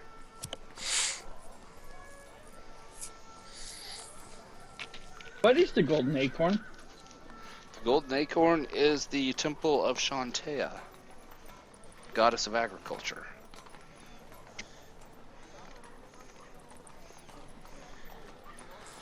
Okay, you go to the Tinkerer. He is one of the local fixtures, has a permanent shop.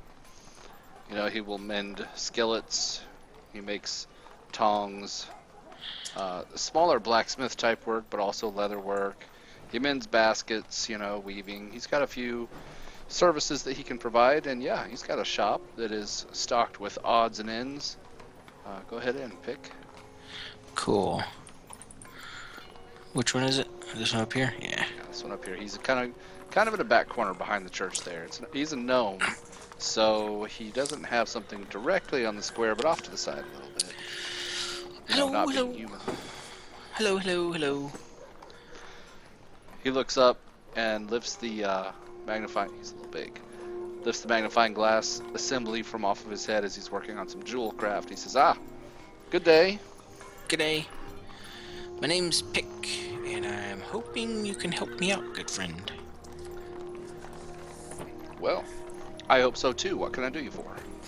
Well, I need either some type of bandolier or belt, something I can put some potion vials in, or a nice pouch to put them in, if you have something of the sort. Potions? A potion bandolier. His magnifying glass slips back down over his eye and he lifts it back up onto his head again. He says, what an interesting concept. So useful. I could market this. Well, I have nothing of the such in stock, as you can imagine. Your common farmer has no use for a potion bandolier. But you could sell it on market day, I bet. Oh, certainly. Travelers would eat them up. Well, and while you're at it, if you're looking for ideas, how about one to hold darts or daggers in? That would be really useful too. You don't say. I don't see the butchers using much in the way of darts. But yeah, I could see the butchers using knives, a variety of cleavers. These are good ideas. Tell you what, Mr. Pick. I will fashion such a thing. Come back by the end of the day, and I will have one for you, at least a prototype. If you try it out and give me feedback, I will give you a discount on materials. I will not charge you for labor, and only material. Well, you've got yourself a deal, sir. He holds out a hand. Very good, very good. I'll shake his hand. He does have a Oh, pinky ring, if that means anything to you. If I don't return this afternoon, that means I've been killed. Just so you know. Ah, well, such is the way with contracts, usually. I will take a handshake on it, though. Okay. See you later. All right, don't die now. Believe me, I'll So- try. So what would the pinky ring signify? That's Well, up to you. that's I'm up a to you. What do you think it signifies, my friend? I'm He's just, not an elf, but he is a little light in the loafers. yeah, that could mean something to you. I'm not sure what it means, but I have seen men who wear pinky rings, and there's a quality to them. There is indeed a quality to them. Okay, so I'll go back to the square and I'll say, "Hey, Gromdred, don't forget, you got your spells back." I got him. Oh, yeah. I got you covered. Hey, I need to I remember remember that I do have Phoenix and cantrips. inspiration. All right. Well, I guess we should go talk to the father and see if he can give us any information. You think Yeah. that's You know? the first thing the knights would do? I guess they're not on the smart side. You know, I wonder, what if the girl paid the witch to bring her boyfriend back to life, thinking that she could sneak off with him, and then Whoa. he ate her or something?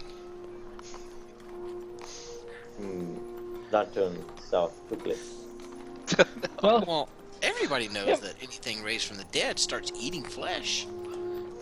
him eating her might be less disturbing than other things they could do. Oh God, you went there. Ew. Come on.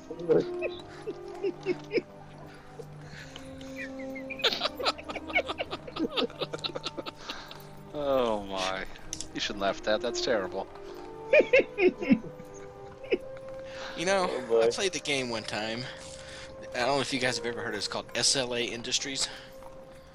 It was kind of a cyberpunkish game. And every character you work for a large corporation, and every character had severe mental trauma as part of their duties. And you had to roll on this large table of stuff as part of your design concept. So one of our characters, his role turned out he was a necrophiliac pedophile. Ugh. Yes. Larry fully embraced the character flaws. Ugh. Yeah, those game systems are the ones you don't play. There's certain ones. That's not a game. That's horrifying. Yes, it was. All right, you guys all know where the Warder homestead is, and you make your way there. He's not in town? No, all the. Oh, where's the? I need to move that picture over. Give me a second. I need to have that picture handy on both of these.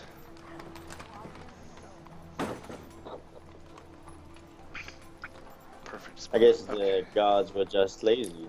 going Hey, out Uncle. to the- Uncle, Yes. they're 2 farms down from us. Don't you remember? Oh, yeah. So the farmsteads are down there, and you know it's acres and acres. You know, so there's a lot of room. But yeah, you guys know the Warders, if not personally, then by name or reputation, maybe. Hold on a second here. Sorry.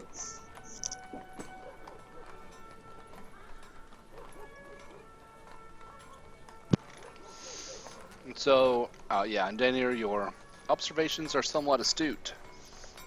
And, you know, these are common folk. They aren't the brightest, although Daniel has failed his share of intelligence checks so far. But yeah, no, they assumed that since the dead, Art and Warder, had written the handbill, that clearly the daughter would not be at home, or else he wouldn't have written a handbill about a missing daughter. Well, you sure should find most of the clues there. Exactly, and here we are, looking for clues.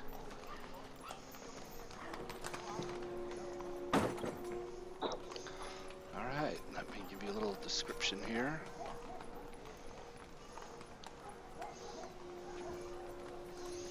You guys did find out last night, by the way, during your time in the tavern telling tales, and since everybody's looking for Sari, she was topic of conversations. Let me tell you a little bit about her.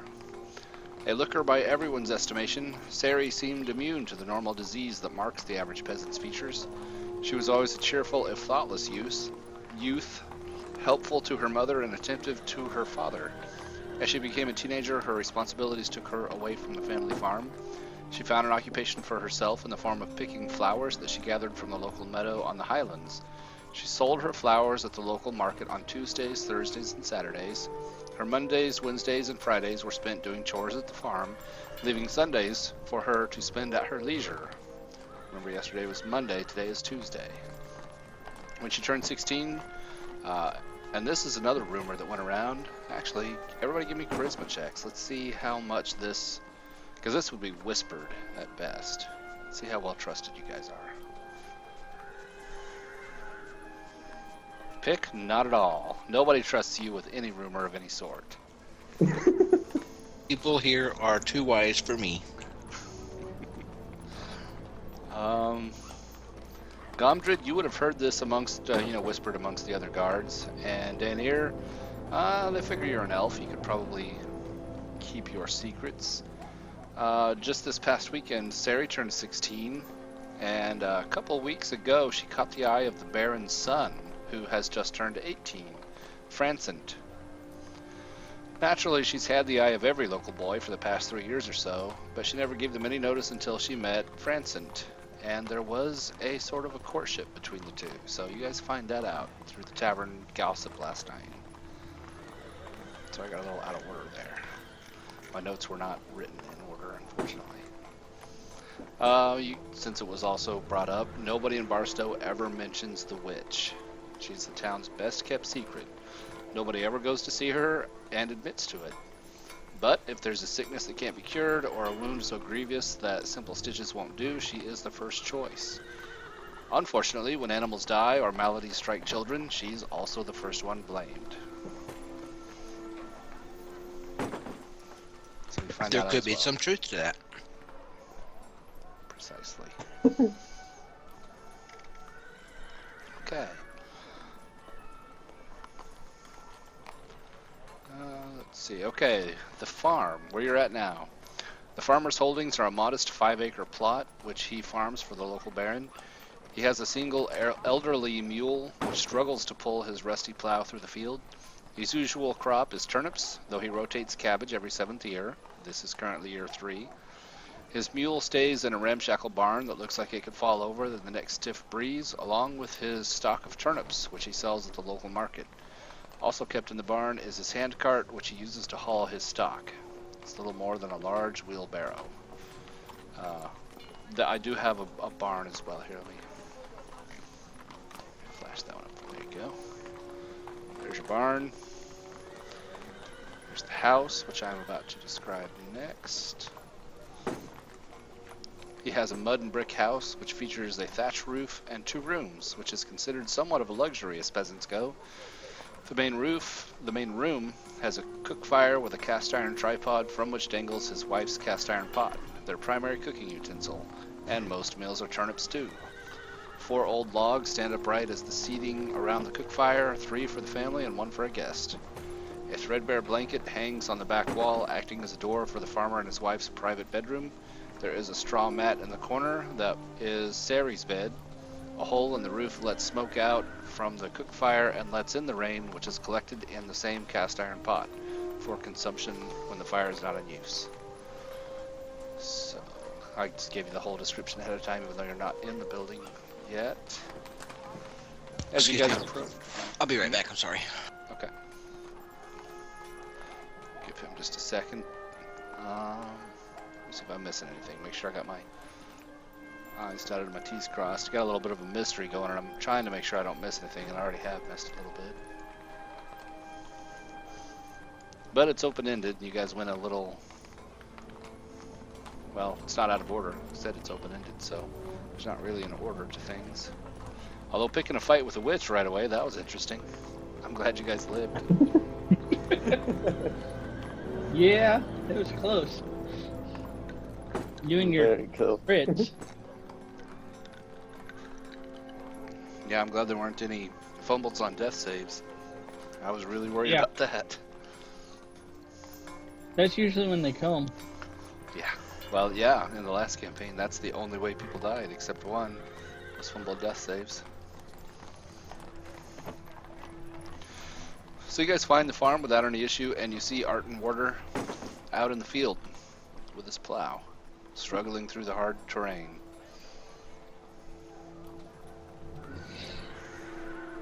So here's the father. Yes, that is Arton Warder. Here, type some names in for you.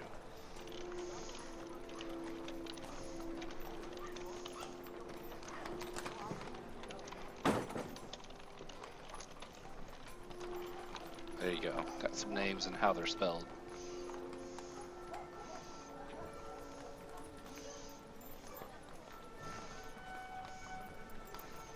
Well, introduce yourself, Mr. Knight. Gomdrid will head on over and introduce himself and let him know that we're some of the people that are looking for his daughter. He says, "Whoa there!" Pulls the reins and stops the plow, puts down the brake. The donkey just stops and stands there, staring dully ahead. Arton pulls out a dirty handkerchief and wipes his brow, and he says, "Well, it's about time some townsfolk, some actual armsmen, took seriously my claims. What news? Have you found my daughter, or anything of note?" We found some footprints that may have belonged to her, but we haven't really found anything definite. We came to see if we could get some information that might help us. I have know a better question. where to start. Does Sari have a friendship with Joseph Brodsky before he died? Joseph Brodsky. I Yeah. should think not. Well, can you think of any reason she may have gone to put flowers on his grave? Well, sure. Sari's always been a sweet girl. A death so early, that hit the whole town pretty hard. None harder than Witha herself, the mother. But sure, I could see Sari putting a spare flower or two on his gravestone. Why not? So nothing going on between them? No secret romances or anything? I couldn't imagine something so outlandish. Why? Well, you know about Joseph and his way. Who was Joseph racing that day when he died? Well, you haven't heard? Gilsey. And Gilsey is the Baron's son, isn't he? No, that's Francent. Oh, Francis. That's right, Francis. Although sure it wasn't- Gilsey and Francent are friends. Are you sure? Oh, of course you're sure. You know your daughter. You know everything about your daughter. Of course you're sure. Well, yeah. Tell you what, you fine gents, you're the first to come by asking about her. Why don't you come down to the house, talk to the wife, give you a warm meal, and we can discuss it. I'll welcome anyone who's looking for some information. Okay. Sounds good. You have turnip stew by chance? Turnip stew, that's my favorite. He rubs his hands Oh, together. I love turnip stew. As he turns away, I gag behind him, fake gag. Of course.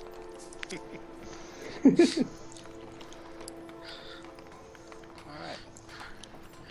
You guys head into the house. There's your tripod. Oh, well, you got a little bit of the iron pot there, the cauldron. Ignore the industrial lighting in the back. No problem. And this is the wife, Bethel Warder. Hello, Mrs. Warder. Arton introduces you guys. He says, "Well, wife, these are the men from town looking for the girl. They say they found a bit of a trail. Sounds a little cold, though. They're asking about her and Joseph, the Brodsby kid. Can you imagine?" And they both have a little chuckle, although the mother is, you can tell she's been crying What a about lot Sarah lately. and the parent son? What about what? Her and the Baron's son. They both stop laughing immediately, and Bethel looks down and tends to her cooking, and Arton gets a dark look, and he says, "Never approved of that boy. He's a limp-wristed, no-use so-and-so. Not that I have any business talking bad about my betters. But, yes, true enough, Sari was entertaining some offers from Francent. I can't deny that.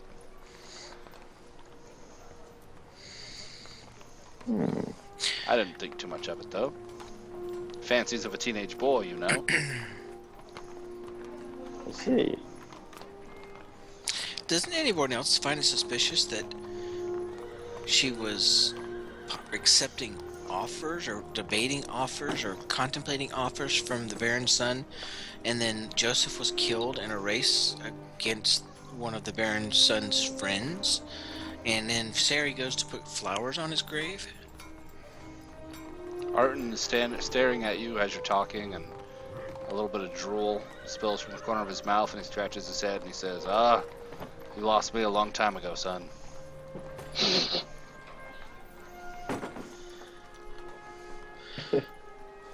So, Goody Warder, was your daughter friends with Joseph Brodsby? She says, "No. Friends? No. They didn't really travel in the same circles, I guess you'd say." And she looks to her husband, and he gives her a nod. So let me ask you another question. Have either of you ever visited the witch? They both get real quiet. Bethel looks down, tends to her cooking, and Arton gets a dark look again. "No. And I'll thank you not to mention that name here again." Is he lying? Not that you could tell. Are you It certain, seems like a sir? more uncomfortable topic, but Uh-huh. hard to say with your check. Are you certain, sir, that neither you nor your wife were ever sick? You know, now that I think about it, your daughter was never ill either. What are you insinuating? We're just wondering if perhaps you went to the witch for some reason, and perhaps to obtain a healing for Sari. Make a persuasion check.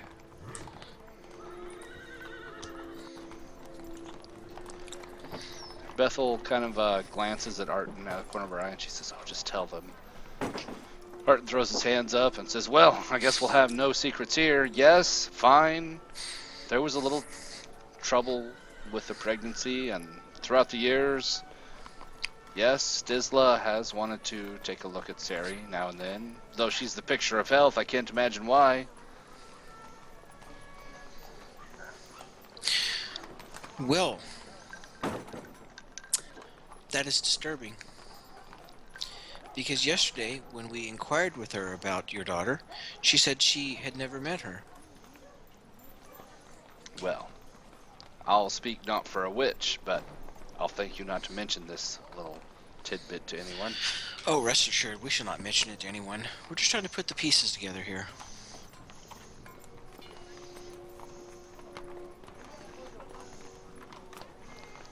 Gromdrick, do you think you could get us in to speak with the Baron, son? Can try.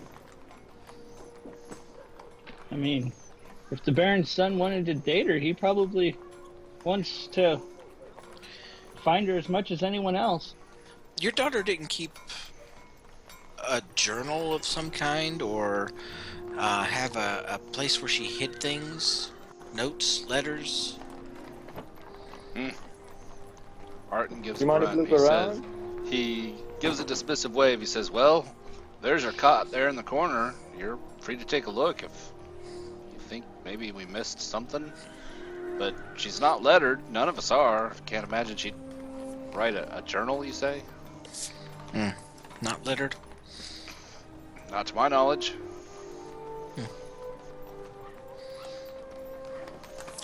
I'll go over and investigate her area just in case. Okay, we'll investigate. I'll help him. Alright. Pick, you give it the once over, see nothing good. Denier, you see just a scrap of parchment beneath her little cot. And you pull it out, and that's what you find.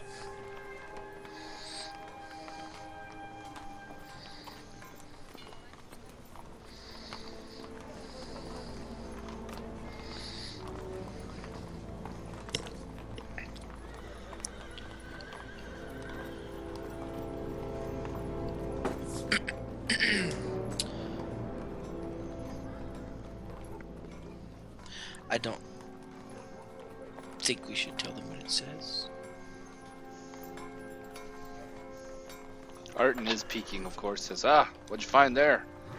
It's not rags. Yes, looks like just something she'd used to wipe something or other. Maybe wrap flowers in, possibly. Go ahead and make your deception. Yeah, you're good. Yeah, figures.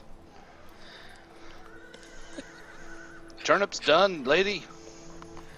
And she'll dole out some turnip stew to each of you in a wooden bowl with a wooden spoon. Thank you, Goody. This is wonderful. I'll heartily eat it. The whole time trying to hold down my gorge.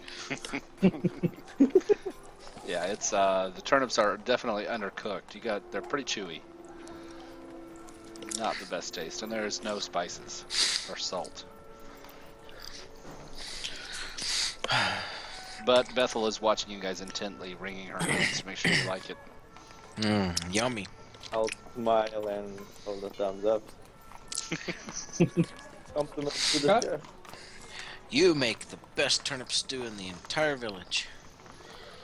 She gives a demure smile and goes to cleaning the cook pot.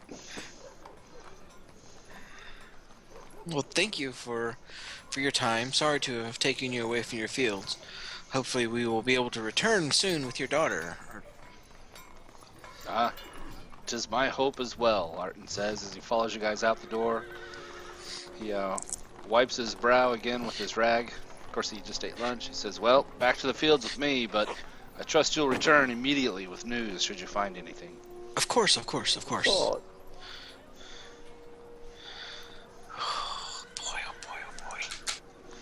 as we head out, I whisper, well, what kind of reward do you think they can give?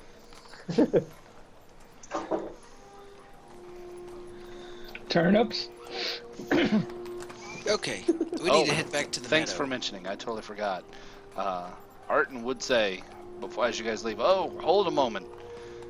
Of course, we don't expect this type of service for free.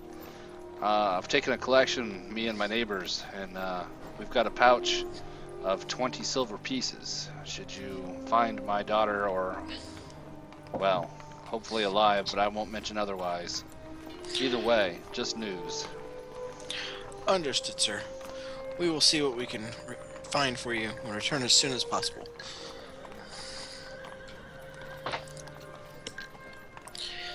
Okay, I think we need to head back to the meadow, friends. You're in the farmsteads right now. We need to check that, and maybe we still got the Vern's son itself. Yeah. Oh, So- the Galicia, what's it called? We could definitely question here. Question.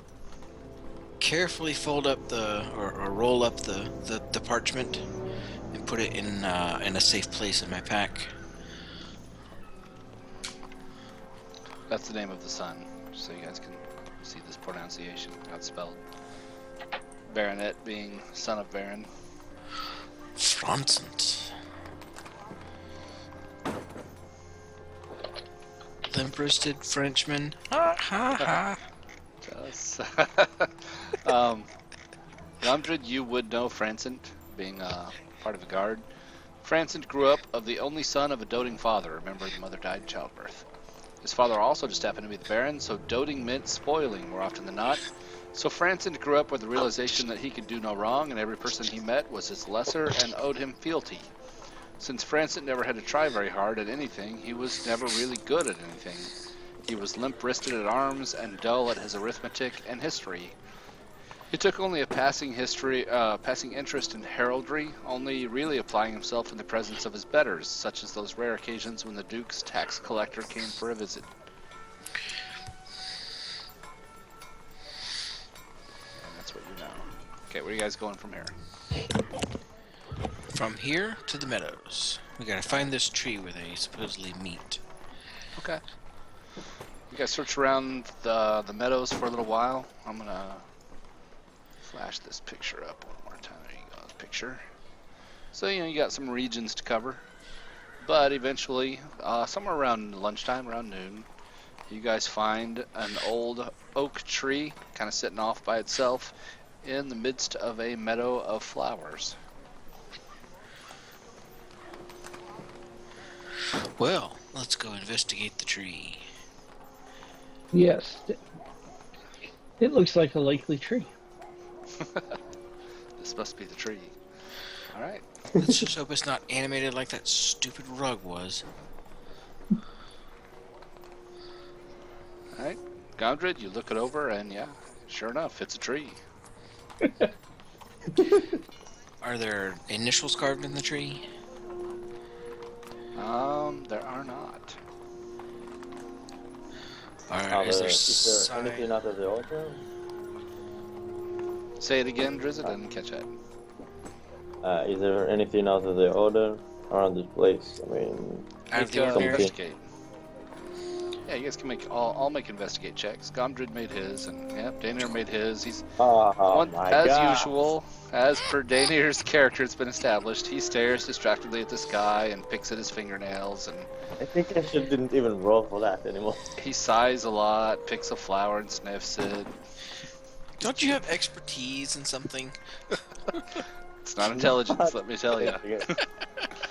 What is that? Your fourth fumble on intelligence? I think, yeah. Daenir just doesn't care unless there's something to hit. Pike, you take a look around, and there's quite a mix, because, you being the tracker, quite a mix of disturbed ground here. Make a tracking check. That's funny. Me being the tracker. Yeah, well, there you go, yep. You can't discern much, but you can discern that within the past few days, there's been a lot of traffic here, which is abnormal. You guys being locals, you'd know. There shouldn't be much traffic, like foot traffic. Sheep, yeah, but not people. And there's definitely been some people come and going in this exact location. But that's the most I'd be able to tell you with that check.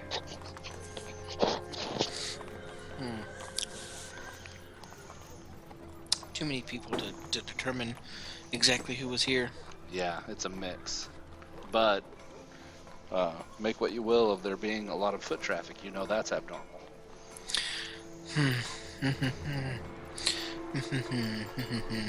Can we see the graveyard from here? I would say probably not, no. Okay. Is there any trail leading away in the direction of the graveyard? I'll flash the picture up one more time. It's, as you get up, you see that in the distance. There's really not much in the way of trails. Like, people will just pick their own course up and down the hill. Perhaps I misspoke. Are there any tracks leading away in the direction? And that's what I was saying about your Okay. tracking check. You, well, make one more. Let's see if you could get comings and goings. If you want to, yeah, I was going to say. You do a circuit around the perimeter, and yeah, it's rough terrain up here, hard ground, doesn't hold tracks well, and you find none.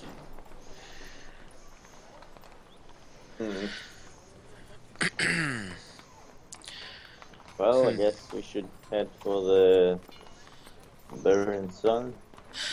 Is there any sign of recently, dug up earth? No, Nope. Nope, just the tracks. Fires? Torches? Anything? No fire, no torch. No, nothing indicating burn people who marks. met at night? Okay. Nope. You let us know when you run out of time, Dana. Okay. Well, since we're out here, you want to swing by the witch's cave and see if she's come back? No. You sure?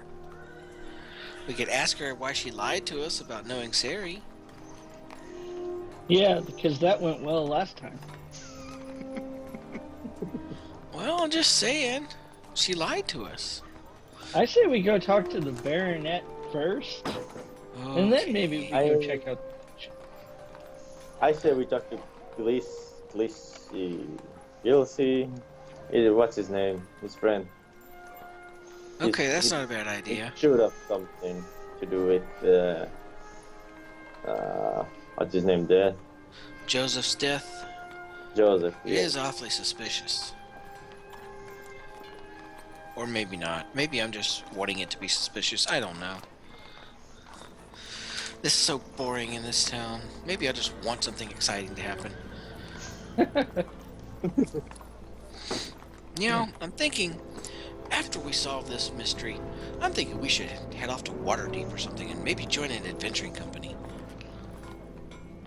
Dunlow is the next biggest town to the south. It's a coastal town on Lake Barstow, so kind of a trading hub. And that's your...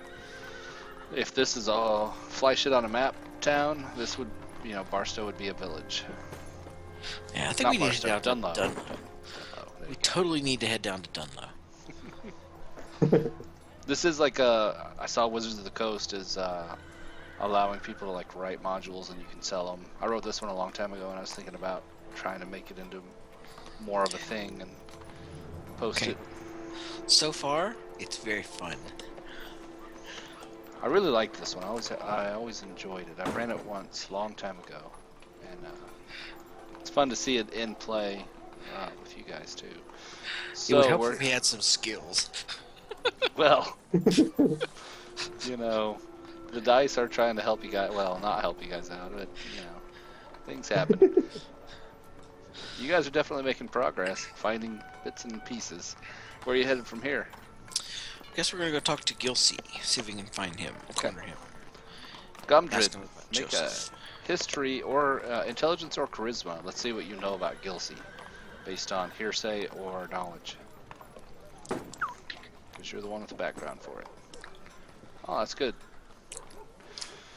You know that Gilsey is, of course, one of France's sycophants, if you want to call them that, or courtiers, if you want to call them that. There are a few, you wouldn't quite call them nobility, but some of the more well-off merchants or farmers' sons or are trying to get in good with Francent. Since he's going to be the next Baron, it only makes sense. He has 4 such friends: Gilsey, Versio, Gary, and Arwen. And they would definitely be at the castle with him. So the challenge is getting into the So castle. they're all at the plus minus in the age of 18, right? That's right. Around 18. Alright.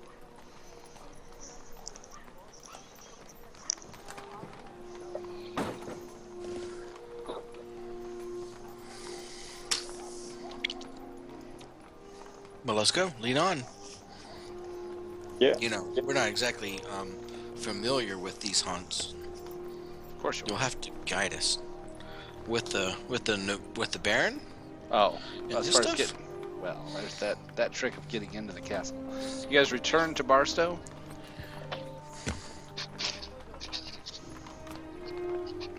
And, Yep. His Yeah. friend, the Baron's son's friends are in the castle as well, or we can find Yes. them. Well, in normally town. they're hanging out with Francent, and Francent spends most of his days in the castle. So probably he is in there, and the trick is Gomdred can, kind of come and go.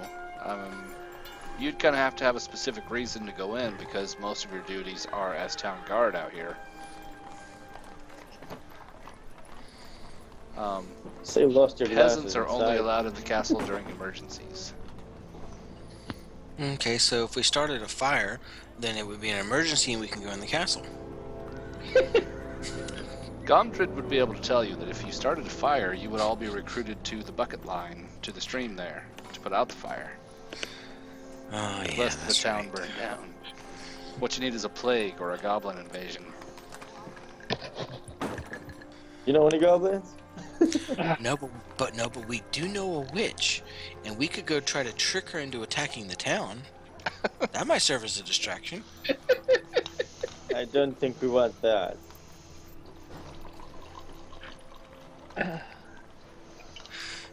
Let's try to stay away from the witch as much as possible.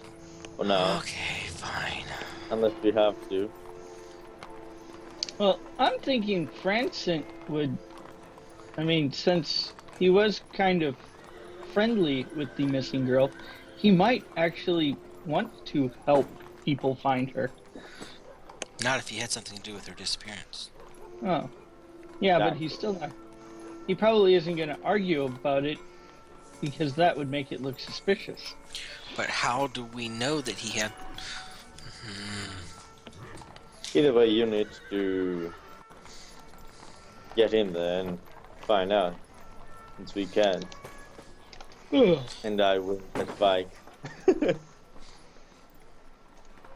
We could dress you up as a priest, Uncle, and you could say you're visiting, or a scholar, or a teacher or something. Oh, there you go. We could pretend that you're a visiting tutor here to instruct the baronet. There we go, and I could hide under your robes. Oh, you could come as my assistant. Okay, that works Just too. hide in my pants. Okay, yeah, that works too. That's fine.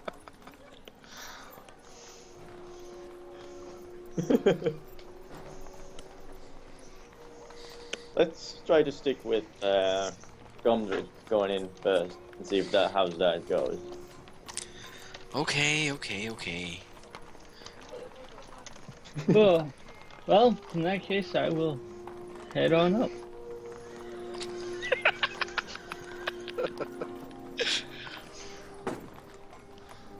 Alright. Gomdred, the two guards, they casually stop you. They don't put you under arms or anything. They say, hey, Gomdred, well, our duty does say we gotta ask, what's your business in the keep? You're not on duty today. No, just trying to get some information about local happenings and was hoping to speak to Gilsey or maybe the Baronet if either of them is available. Well, make your persuasion. Let's see what the dice think. Oh boy. Well, you know as well as we do, Franson doesn't entertain guests of our caliber. Actually, make just a straight D20 or 1D2. 2 is in your favor, 1 is not, on whether or not you're supposed to be on guard duty today. Oh, you are. All right. They say, well, we understand you've been given orders by Sir Waltham, but you're also on guard duty, so you're supposed to be up on the parapets with a crossbow. So, yeah, they wouldn't, one would say to the other, he's on guard duty today. All right, head on through, Gomdred. Nope, thank you much. And Gomdred will head on in. All right. Once again, I'm going to move you all so you can all see what's going on. But only Gomdred is in there. What you're seeing is... ignore the electronic exit sign here, by the way. And here. But the pictures work for what I wanted. This is the way in. And this is the Great Hall where feasts would be held. And then this would be the opposite side of the exact same hall. So you're looking from here to here. It's the same hall. You got Sir Waltham and Major Bites standing guard, of course. And then you've got Baron Tharls Pearson, his son, Baronet Franson Pearson, and his tutor, Joburn Ginty. And Drobern has a book open, and there's pictures of heraldry on it, and he is trying to teach young Francent in the ways of heraldry and the dukes and counts and such of the kingdom. And Francent is sighing and rolling his eyes and kind of staring at the ceiling. And Tharls, for his part, is kind of dozing off in his seat.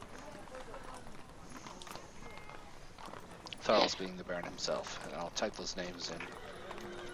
So you guys have them. What do you do here, Gomdred? Gomdred would approach Sir Waltham first.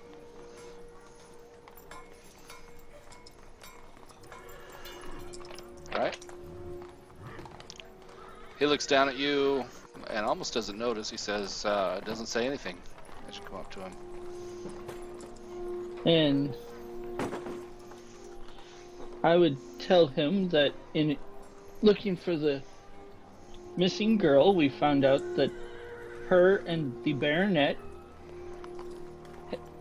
had associated with each other some, and I was just hoping to get, hoping to talk to the Baronet and just ask him some questions, see if he would know anything. Pick your persuasion on that. Oh boy.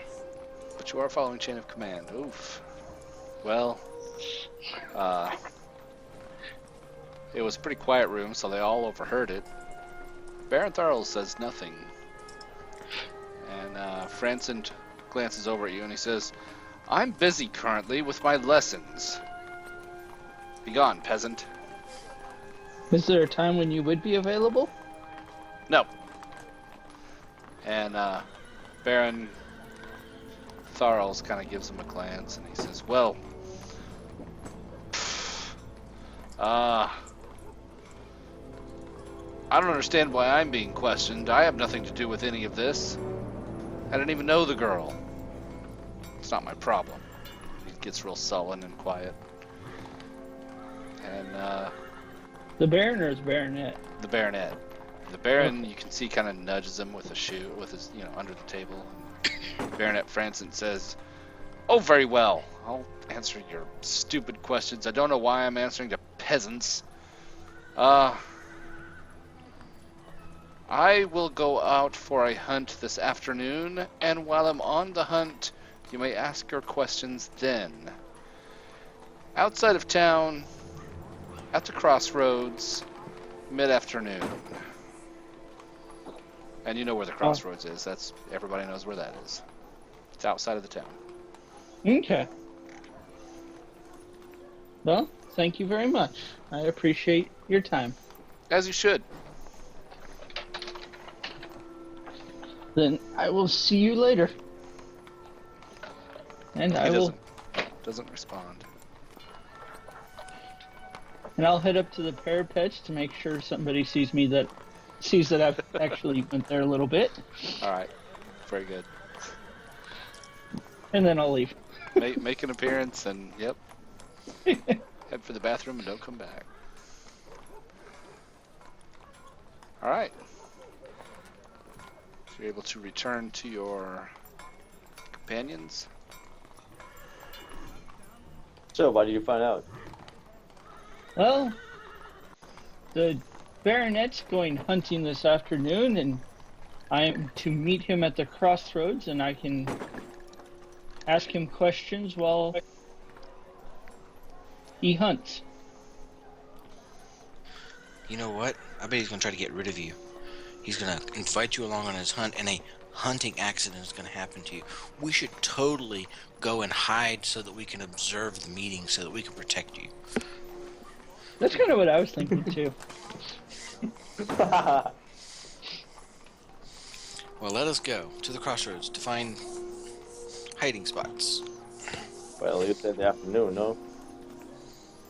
That's pretty soon. Is it?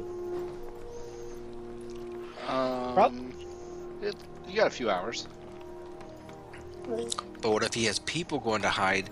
Then we need to beat them there. Oh, your point. See, I'm a Gomdred smart not head man. out Well, no, of course not. Gondred's gonna go have a drink. Oh, wait, yeah, that's a good idea. Let's have a drink first to fortify ourselves. There you go. And maybe some of that stew. Yeah, Didn't the Scott say you were on guarding duties today? I've made a read that round. quote. Now I'm gonna guard a nice cup of ale. Good Yep, to you know guys- we're well protected here. Denier is such a wet blanket, but he's good in a pinch.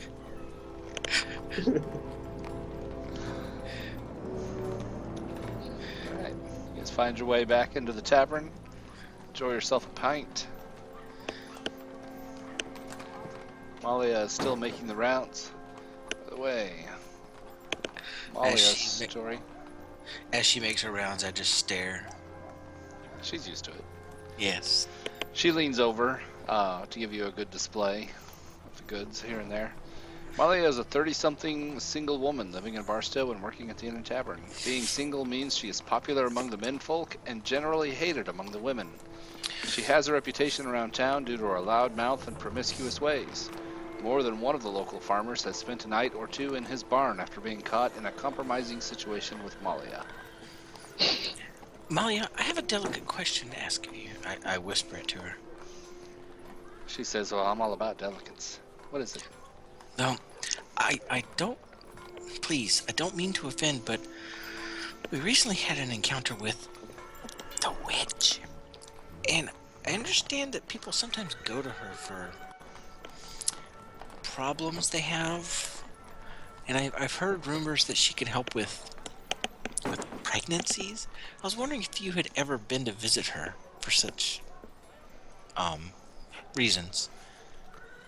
If her eyebrows could go through the roof, they would have. Make her diplomacy or persuasion. I'm about to get slapped. She says, I have no idea what you're talking about. Oh, of course not. I didn't mean to imply that you needed to visit. I was just curious if you knew anything about that type of stuff. I backtrack. Forgive my cousin. It means if you know stuff about the other woman, not you, of course. You could try a diplomacy, Danier. Persuasion. Out of combat check, shit. Yep, you guys all got the cold shoulder. Harumph! You got your 1 pint and you'll get nothing else this day. Okay, I'll see you next week. Regular time? She shoots you a hateful glare. Someday I'm gonna climb those mountains.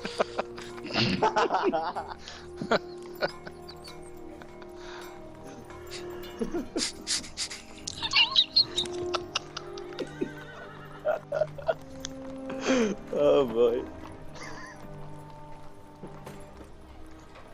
I'm sorry. Oh, that's a good one. Actually, and that reminded me of something. Not that, but I need to consult my notes here. There's.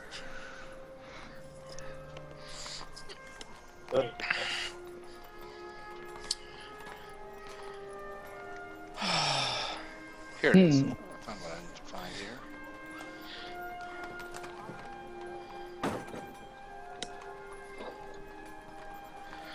Well, after a fortifying ale and bowl of stew, it'll be time to head to the crossroads. Oh, it'll actually be time to visit the tinker and see if he's done yet. Can we find out if one of his friends, the Burnett friend, isn't in the castle? I mean, around here, in town? You haven't seen him. They're probably licking his ass.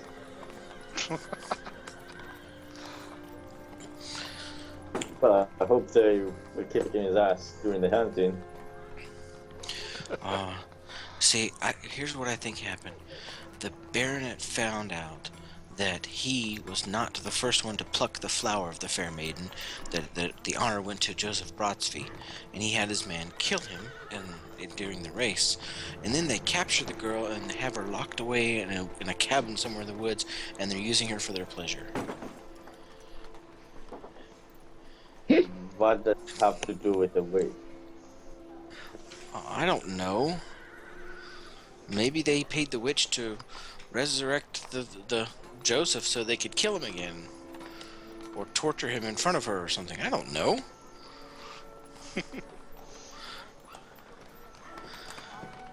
I hope you're wrong. Well, I'm usually wrong about everything anyway, so... Alright, so you return to the Tinker. Yeah. And here we are at the Tinker. Yep, and he's got you a bandolier for potions all ready to go. Ooh. He says he'll charge you later for that. Let him know how it goes. It's just a prototype. Make a wisdom check. Pick. You notice the jewel craft that the Tinker has off to one side. There's a ring. And you notice that inscribed in the ring is from Francent to Sari. Cool. So, interesting. Well, let's see here. I'm gonna say, wow, this is really nice craftsmanship. I like this a whole heck of a lot.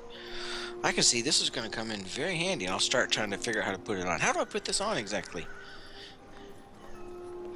Yeah, he'll get up and help you with buckles and straps. And I will, as I'm putting it on, I'll like start, struggling with it and moving around like I'm trying to get it on, and try to go over and bump into the table where the ring is. Okay. You trying to snag the ring, or what are you trying to do? Yeah, I'm trying to see if I can knock it off and conceal it. Yeah, sleight of hand. Alright. What's his passive? I don't think it matters. Nope. Okay. Yeah, you don't have much trouble. He is very intent on his bandolier, his work craftsmanship, and you easily are able to snag that ring and pocket it. Okay, cool. Oh man, I'll let you know how this works. And I start putting my various vials and potions and stuff in there.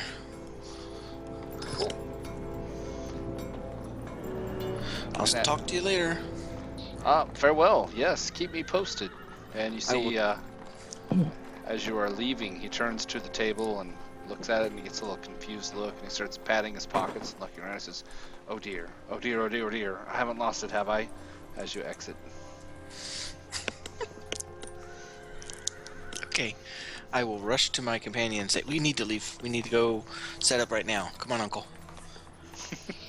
Let's go. Well, Start off. Like, I know that look. I think this would be a good time for me to call it a night. Okay. All right. Glad you could play, man. This was fun. This was fun. a lot of fun. Yeah. It goes for a little while, but yeah, you guys got the little intro. It's actually, you guys are probably 60% through. I have a wedding ring in my inventory now. Yeah. So we can pick that up sometime. Definitely is not one that would work with 8 people, but fewer, between 3 and 4 or 5 is pretty good. Yeah. Thanks for playing through this point. Thanks for introducing us to it, Thank man. you It's again. been a lot of fun. Yes, Yeah. I enjoyed it. Alright, guys. Take it easy. See you guys. Adios. Good night. Good night, guys. Good night.